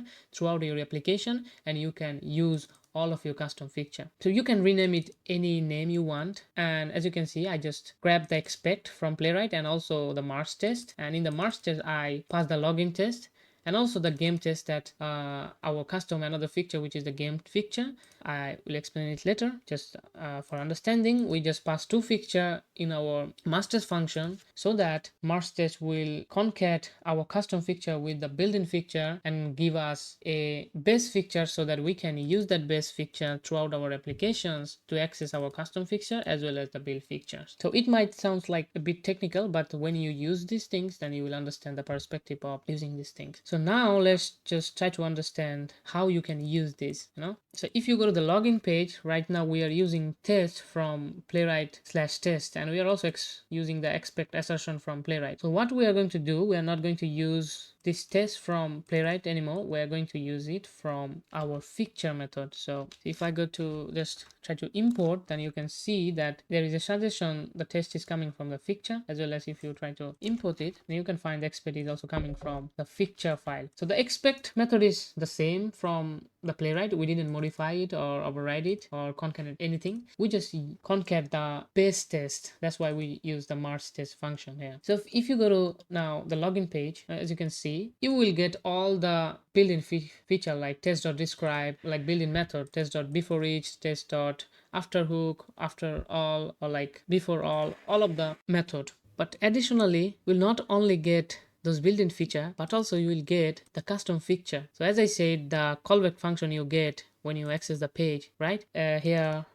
So you can also get your custom fixture from here. Let's say, what was your custom fixture? It was login. As you can see, VS Code also suggesting you the custom fixture. So now you are getting the login custom fixture from that. So that's why we just merge our custom fixture with our base fixture test from Playwright, and we just exported that base fixture so that we can use this fixture throughout all of our test code, so that we can get both benefit, like we can get the built-in feature and also our custom feature. So here, so you can see that we're getting the login feature. Now we can just use our login feature to perform certain tasks. Let's say from login dot go to login page. So earlier our code was just, what we was doing here, like we are mocking the check moderator API and we are going to login page. Now we can get rid of these things and we can just use that method, and that method will handle all the login related things, and we don't have to rewrite those code again. So that's the amazing part the Playwright fixture actually provide, and it's kind of like a tricky one to understand, but when you understand, it's just become like charm. And you make sure you use await, because all of the function you declare, I think the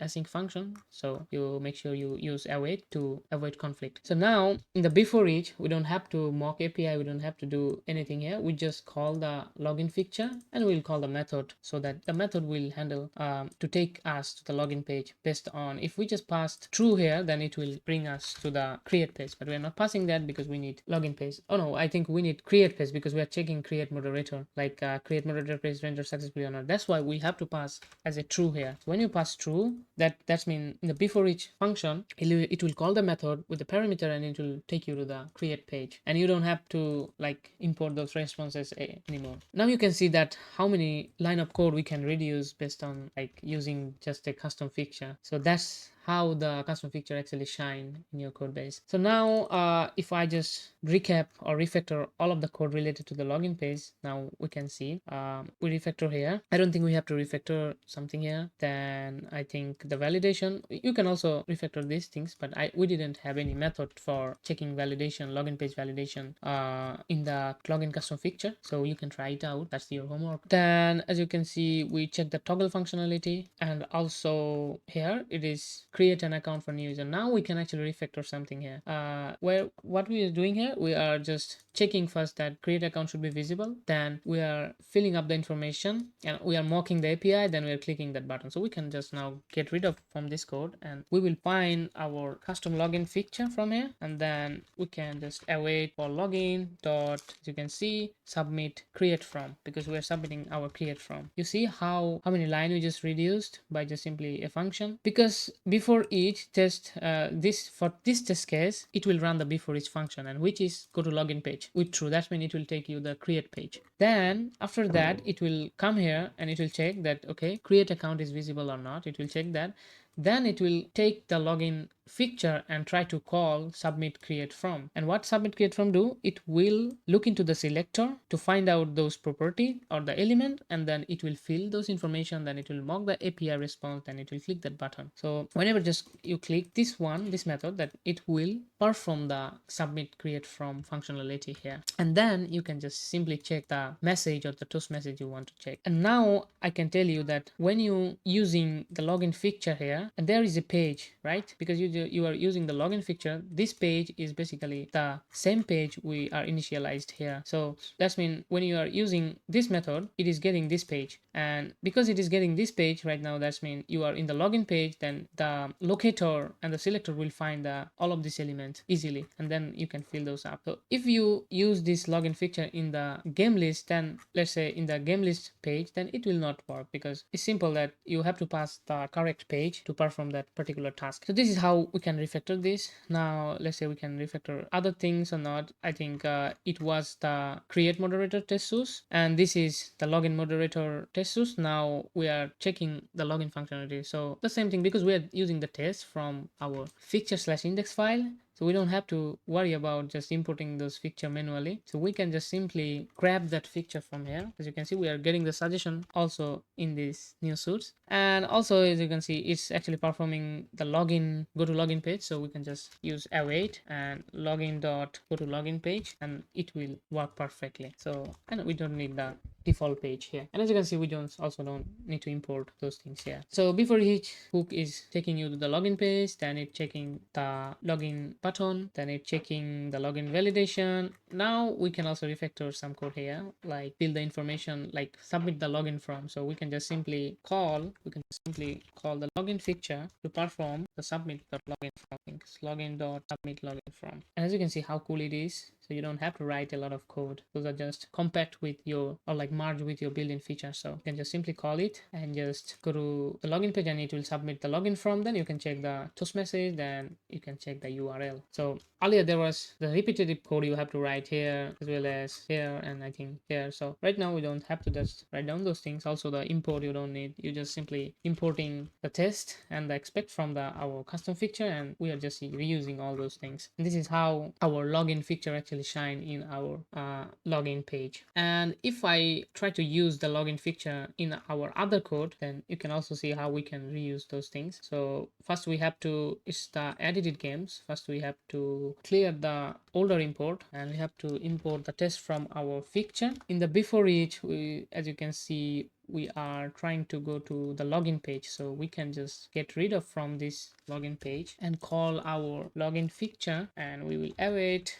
and call the login fixture dot go to login page, and it will bring us to the login page. Then also you can see we are mocking or like submitting the login from, so that we can also get rid of from these things like await dot login dot we can submit our login from here, and it will go to the login page and it will submit the login from. Now we have to go to the game list page, and because we already added a method for go to game page where we already log in and submit the form, and then we go to game list page or like game page, then we don't have to just call this either. We just have to just get rid of all these things, and we can just simply call go to game page. And what it will do, it will just call it will go to the login page first, then it will submit the login from, then it will mock the game list page API, then it will go to the game page, and it will wait for load all the external things or like perfectly rendered. And as you can see, we just get rid of like maybe 10th line of code by just simply calling that function. And also we need expect from our fixture, And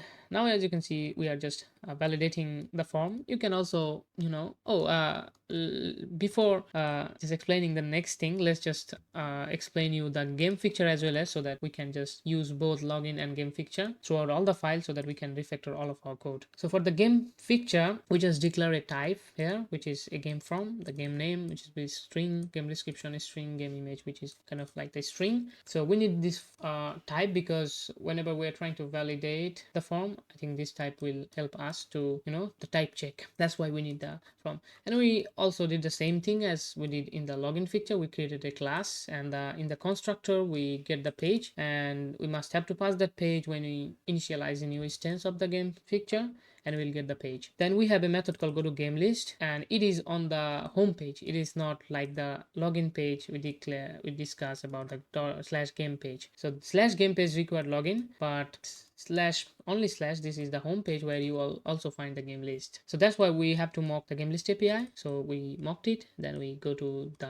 game list page. So this is the method that will help you to go to the game list page. And also we have a parameter here. So this parameter is the response that we want to see. So that means whenever we want to call this go to game list page, we can also pass the data. If I go to the home page, then you can see in our home page we mock the game list page. We go to home page, but we mock empty data. That means we need a dynamic function that help us to, let's just go to game page. So that will help us to pass the data as well as. So if we call go to game page with the empty data, that means in the game page you will not find any game. And if you call go to game list with the game list response that we have, then that's fine. You will see all the game list. So we just make a dynamic function that will help you to reuse the functionality that you necessary. That's the configuration that I talked earlier, that fixture is kind of provide you isolated code and also the configurations that you need. So with this function you can just call it and you can pass a particular data which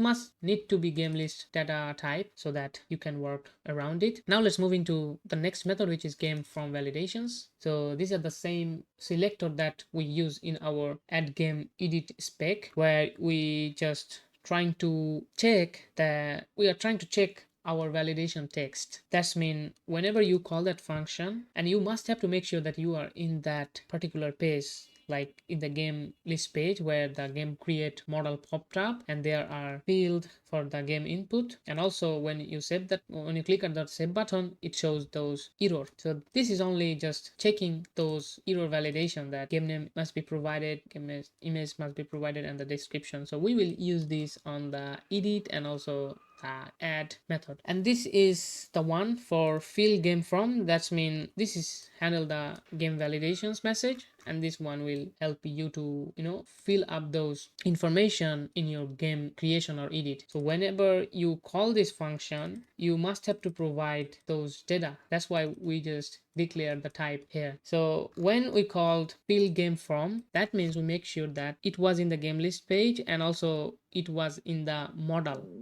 so it should be in the model. And when you call that function, you must have to pass the game name, game description, game image. So if you go to the add edit game spec, then you can see when we are submitting our new game, what we did here, we click on that model, we grab those elements and we pass the information that we need to submit, like the information about game name, game image, and game description. Then we mock that game API, then we click the save button. The same thing we did kind of in the edit method or the edit test case, where we grab that input field and we pass some information around that, like this one, and then we just call the update method. So that's why I just isolated that part of code so that you can pass any kind of data. Let's say even if you want to just clear the form, then you can pass all empty string so that it will grab those input field and it will clear the form by just calling and passing the empty string with that method. And also as you can see in this file, maybe on I think this file, we make URL a lot, like we make detail space URL, then we make delete or update URL, where we have to take the ID and then we have to take the path. So that's, I thought, like it a repetitive task that we can isolate into a particular method, so then we can reuse it. Like game review URL, you just have to put the ID of the game and then it will grab that API path and it will concat it and return you the string, so that you can just call this one and you will get the URL of that game review page. And this is how we just finished the class. And then the same thing we did as in the login page. page, we just extend our base test fixture into our game fixture so that we can get all the built-in feature, and also the page so that we can use that page when we initialize the game instance. And then the built-in use method, we can use the game fixture so that the game test, we can export it and import it from our index file, and we can merge it with our merge test method so that the test variable can hold all the custom fixture as well as the built-in fixture. So now if you go to add game page where we are trying to validate something like here, like validation check, you can find the game fixture as well as, and you can see VS Code also suggesting you. Now you can see we can get rid of from this check. We can just simply call game dot, game from validations, and we must have to use await. Yeah. So when this will call, it will check, it will take the current page and it will create a game fixture instance. Then it will go to this class where it will get the page, then it will go to this method and it will check this page.locator, then it will try to find out the text. And before it find out, you must have to click, you must have to click the save button. And if you don't click the save button and try to just call the game from validation, it will not work. You must have to click the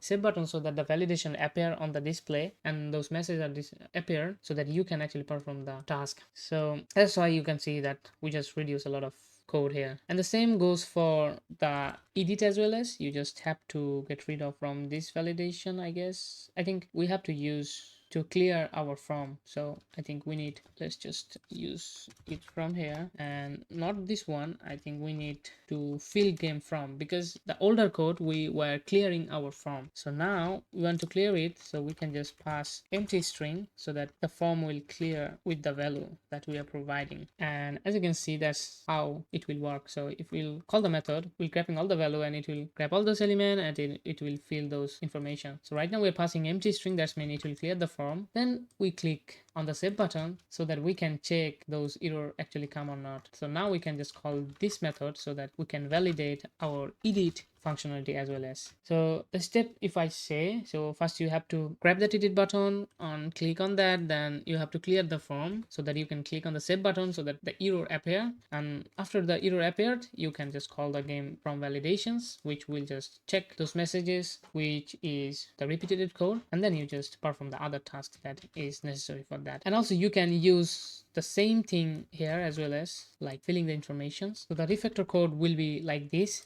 We have to use the game from here and we click the add game button, then we have to fill the information of that model. So we just call the fill game form and we get the value, and then we fill up that value, then we mock our create API, then we click on the save button and then we check the toast. And if you want to refactor this part, you can also put that part into your game fixture so that you can just simply call that method and it will perform that task. But right now this is not repetitive task, that's why I didn't actually put this logic into my game fixture. So the same thing goes for the edit method as well, edit test case as well as. Let's say this is going to be the modified code or the refactor code for our edit test.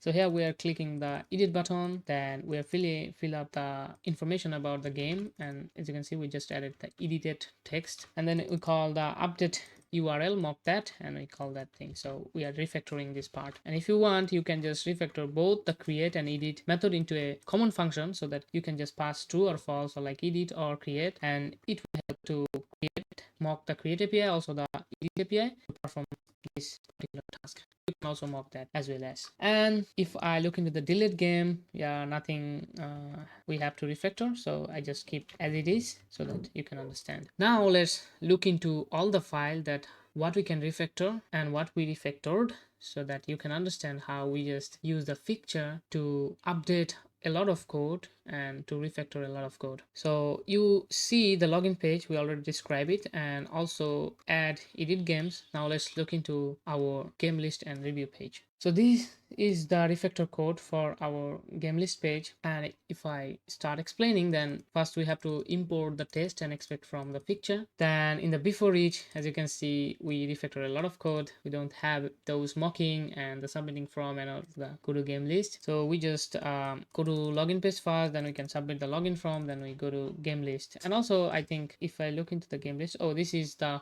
home page of game list. So that's why we can't use this method, go to game page. So this game page is after login, but what we need home page game list. So that's why we use the go to game list page, and that's why we just perform the login page and also the submit from task. And then as you can see, in this test case we didn't use the login or game fixture also here, and as you can see here we use our fixture. So in the details page, before we have to go to details page, we need to log in, then we have to submit the login form, then we have to go to game list from home page, then we have to make a URL. That's why I just created a method for refactor the URL part, so you just call the method and pass the ID of that game, and it will give you game details page URL with the ID and the path with concatenating together. So here we're just calling the URL method to get the URL with the ID, and we are just mocking the detail page, or mocking the detail API with the value that we are getting from the mock data. And then we set it the geolocations, and then we clicked on the first card to navigate to the detail page. So what we refactor here, we just refactor the login submission and also going to the game page and those mocking stuff. And if you want to refactor some more, you can just simply use those mocking, and I would suggest to refactor like all the mocking task into a particular fixture, so that you can just call that fixture and call that method to mock for that particular test case. Let's say if I mock this section in that mocking fixture, then we just have to call that fixture here, and then we can just simply call, let's say, mock fixture dot game review details, then it will mock the details page, so you can do that as well as. And also in this test case we didn't mock anything. I think we mock something here with the game fixture, which is I think the game URL that we used, the method we just used the game URL, and I don't think we used any other method. So this is how we used game fixture in our game list and review page. Now let's look into the home page, that we used any custom fixture or not. Right now in our home page there are like 40 line of code. So if I just show you the refactor part, it's only 26 line of code. That's mean we almost reduced 15 line of code. So what we did here, we import the custom fixture, then custom test from fixture, then we use game here, like when we are trying to render home page, I guess. And as you can see, go to game list, and we are passing the data as empty because our function is dynamic. We can pass any like game list response. So that's why we're passing here the empty data to check that our homepage is rendered successfully or not. Then also game list no games found test case, we just pass the empty data so that we can check there is no game, that's the page is rendered successfully or not. And then in the third test case we check that game count greater than 1. That means we need to pass the game list response, but we didn't pass because by default if you don't pass any list, then it will take the game list response from our mock responses. So if you just simply call that method, it will automatically take the game list mock response from our mock responses, so that all the game list appear, and it will take you to the game list page, and then you can check the rest of the functionality that you need to check. And the login page we already refactor. Now I think we have 2 more test file to refactor. Let's just look into it. So in the moderator file we have almost like 80 line of code, and after the refactoring we came up with 62 line of code. We reduced almost 20 line of code. Let's see how we reduce. We reduce here in the before each hook, we reduce the login part and the submit from. Then we I think that's it. We reduced, that's like the login part and the submit from took 20 lines of code. So that's the huge refactoring we did. So now let's look into the last one, which is the review map. I think the code is about almost 54 line and it become 41. And yes, let's just fix this. And as you can see in the before each, we use login, the submission part, and also we mock the map data API before we move into the map page. So you can also refactor this part, or like isolated this part into your mocking fixture, so that you can just call that fixture and just call that method to mock the map data API and move to the map page. And other than that, we didn't use any of our fixtures. So I think that's it, how we actually refactor all of our test code. And throughout the explanation, I didn't actually run all of my test code. Now let's just run it so that check that all of our test code are passing or not, because we refactor a lot of code. Let's just try to run all of the test code and let's see. And as you can see, all of our test code got passed. So custom fixture actually help you a lot to reuse some isolated code, or like reuse some repetitive task. And it doesn't affect any of your test code, and it just helps you a lot to refactor the whole testing part. So this is how we can use custom fixture to isolate some of our similar tasks, to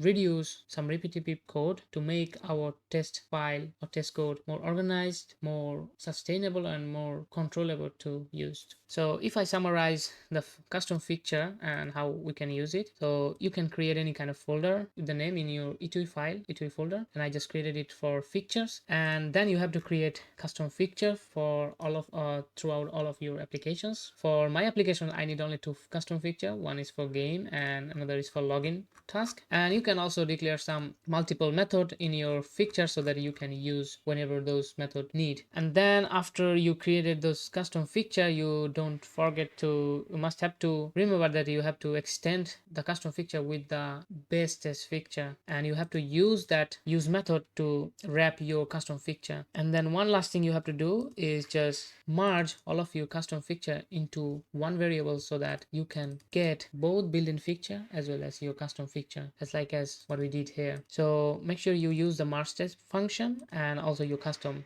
fixture so that all concat together, and make sure you export your test variable as well as the expect. Yeah, you can use the expect method from Playwright in your test code here. I prefer just import it in your fixture file and just export it together so that you can just have to import everything from fixtures. And for using the custom fixture, you just have to use that callback function that we get every time when we use test. And in that callback function, you will get VS Code suggestion about your fixture, as you get like page, you can get like your custom fixture name, login, and then game. But for getting VS Code suggestion, you might need to use Typescript, as well as you must have to extend your custom fixture with the base fixture so that you can get the Typescript support. And yeah, Typescript support help a lot, because whenever you have like tons of custom fixture, then Typescript support must be needed. So I think in summary, this is how we just use custom fixture and how we can refactor by using custom fixture in your test code. So now let's understand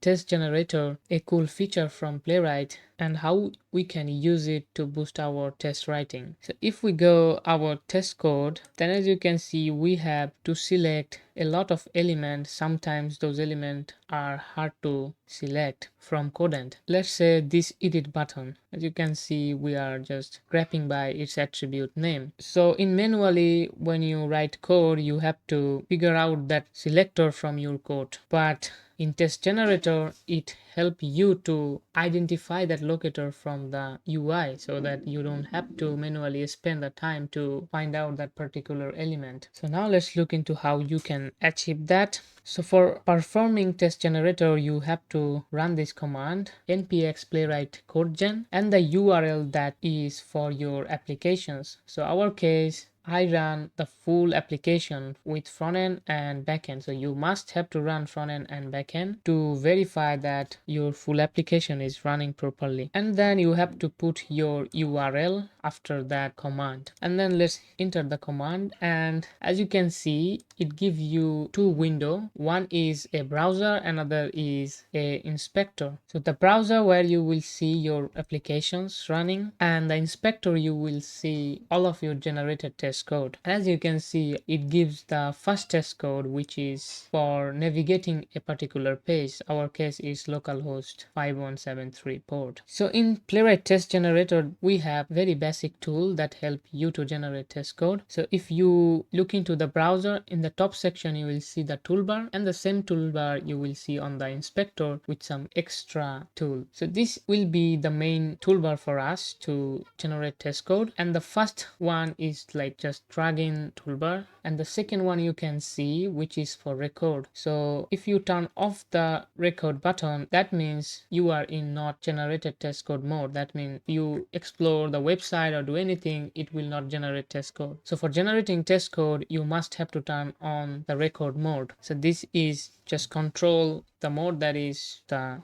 test generation mode or not. So let's say we want to generate test code for this page. So first we have to turn on the record mode, then you can see the red mark. And now let's understand the tool. So the first one is pick locator. So it will help you to find or select a specific element. Let's say we have a complex UI and we want to select a particular element. Let's say we want to select this star. So we don't know how it will be in the code to select this particular element. So if you use the pick locator tool and try to click on that particular element, then as you can see, it generated a code. And this is referring exactly the element that you clicked visually. Let's say we want to find this text location. So this is the description of a particular game. So if I click on that, then you can see the locator or the code that need to help you to select the particular element. So this is how the pick locator work. So usually it used for searching some complex DOM element that visually appear, but it's hard to find from the code. So now let's understand the three of the main tool that help you to generate most of the code. So the first one is assert visibility. If you click on that icon, then you can see you can hover over a particular element. So the purpose of this tool is to verify that a specific element is visible on the page or not. So how it works? So the assertion check that the element is not only present in the DOM but also visible to the user. Let's say we want to write a test code where we want to check in our hero section there should be a text called find your next chaotic gaming moment. So we want to write that test code that the text should be visible or not. So we can just turn on the visible mode and we can just select on that particular text. And as you can see in the inspector, we generated that test code that page.get by text and the text, and it should be to visible. This is the assertion method that already applied. So we use this method a lot in our test code to check the visibility of a particular element. So now as you can see, it's just generating the test code. If you click again and try to verify another element, let's say I want to verify the hover effect. So first you have to hover over the element, then if you click on that, and you can see that it is grabbing that element with the hover effect with the class name or whatever attribute that have, and it also applying that assertion to check it's visible or not. So this is how you can generate visibility test code. Like just turn on that and just click on that particular element and you can see all the code. Now the second one, this one will help you to ensuring some critical UI components that really hard to find from the code, so that you can just come into the UI and apply that check. So the second one is assert text. So if you turn on this, the same thing happen. You can hover over any element, but the purpose of this tool is to verify that an element contain a specific text. That means let's go to our detailed page so that I can explain you how it will work. As you can see, it asks the GPS permission, and after that it rendered a toast message which is dynamic, like it doesn't appear initially. So for that case, sometimes you need to validate user message, sometimes you need to validate some dynamic text in a certain particular area. Let's say there will be a text in this area that I need to verify. So for that case, you can use this tool, or before you have to turn on the record mode and then you can use this tool. So if I try to hover over on this area and click on that, and as you can see, it open a pop-up and a text area. So you can just add a text that will come in the future that you want to test. So let's say I want to check this test that will come in the future dynamically. So for that case, you just have to check the accept, and then you can see it generated a test code which is checking that in the locator there should be a text called this, because the text was not appear in the current UI, so that you can also use this feature to check any particular text that will come in the future. So usually it helps to validate user messages, label some sort of dynamically generated content, let's say in the toast message sometimes, and maybe some uncertain text that comes after triggering some action in the DOM. And then we have the last tool, which is assert value. The purpose of this tool is to verify that a specific input field or from element has a particular value. So let's say turn off the recording mode and type a name and the email, let's say john.com, and a text. So now I want to check this input field have value or not. So for that case, you have to use the assert value tool. So just click or turn on the mode, and you can click any particular input or form where you want to check there are any value or not. So I'm going to check on the name, and as you can see, it generated a code that checking that the input field to have value with John. And the same will go for if we click on the email, and also if we click on the text area, then you can see it also checking the email input and also the text area input with the value itself, and it is grabbing those input field with this method like get by placeholder. So you don't have to write that code manually, just you can simply use the visual mode or the text generator and hover over or click on the particular element to apply whatever you need. And how it works, it actually check the value property of an input element which hold the text or data entered in the field or not. And we usually use it for ensuring that user input or autofill value in the form are corrected properly or not. Let's say we have the edit option where when we click on the edit button, then the form appear and the form have some specific value. So that case we can just use this tool to check those form have those value or not. So this is how we use the assert value tool, and that's all we have. Like it's like 4 or 5 tools that help you to generate test code. And in the Playwright inspector you can see some other thing, let's say copy option, where if you click on that it will copy all the code, and in the bottom of the section you will see all the locator option when you try to locate a particular element, and you can find that code here. And then here you can see the target drop down where you can generate different language test code. This is for I think for Java. Then you have the option Python, .NET, but we are using JavaScript for the case, the Node.js test runner. And here you can see the clear option, so that let's say you generated a lot of code, now you want to clear, so you can just clear all the code and then regenerate whatever you need. And then the dark and light option to change the UI theme. So this is all about Playwright test generator feature, and I personally think it is really cool feature to help to identify the complex UI element from your applications, which is really hard when you try to find it from code. So in summary, this tool actually help you to apply assertions, like generate the assertion code, and it really helps to build some meaningful tests and also ensuring the application UI behave as expected. And it's also boost your productivity to write test code. So I think that's all we discussed throughout the video. So we learn how to install Playwright, then we learn how we can configure all the necessary stuff, perform multi-device test code. Then we have learned all the important selector method and also the assertion method. Then we learned how you can mock API, the browser API like latitude, longitude, geolocations. And then we also refactor our code using fixture options like the custom fixture. We merge built-in fixture and custom fixture together to create a best fixture so that we can use it throughout our application test code. And also we learn how to set up GitHub Actions to perform the whole test in the cloud when you push code into the GitHub. And then finally we learned the test generator feature. So I hope you love the whole video, and if you have any confusion and question, please feel free to comment down in this video so that I can reply there, and also you can DM me on LinkedIn or Twitter to resolve any particular questions. So thank you for watching this video, and I will see you in the next one.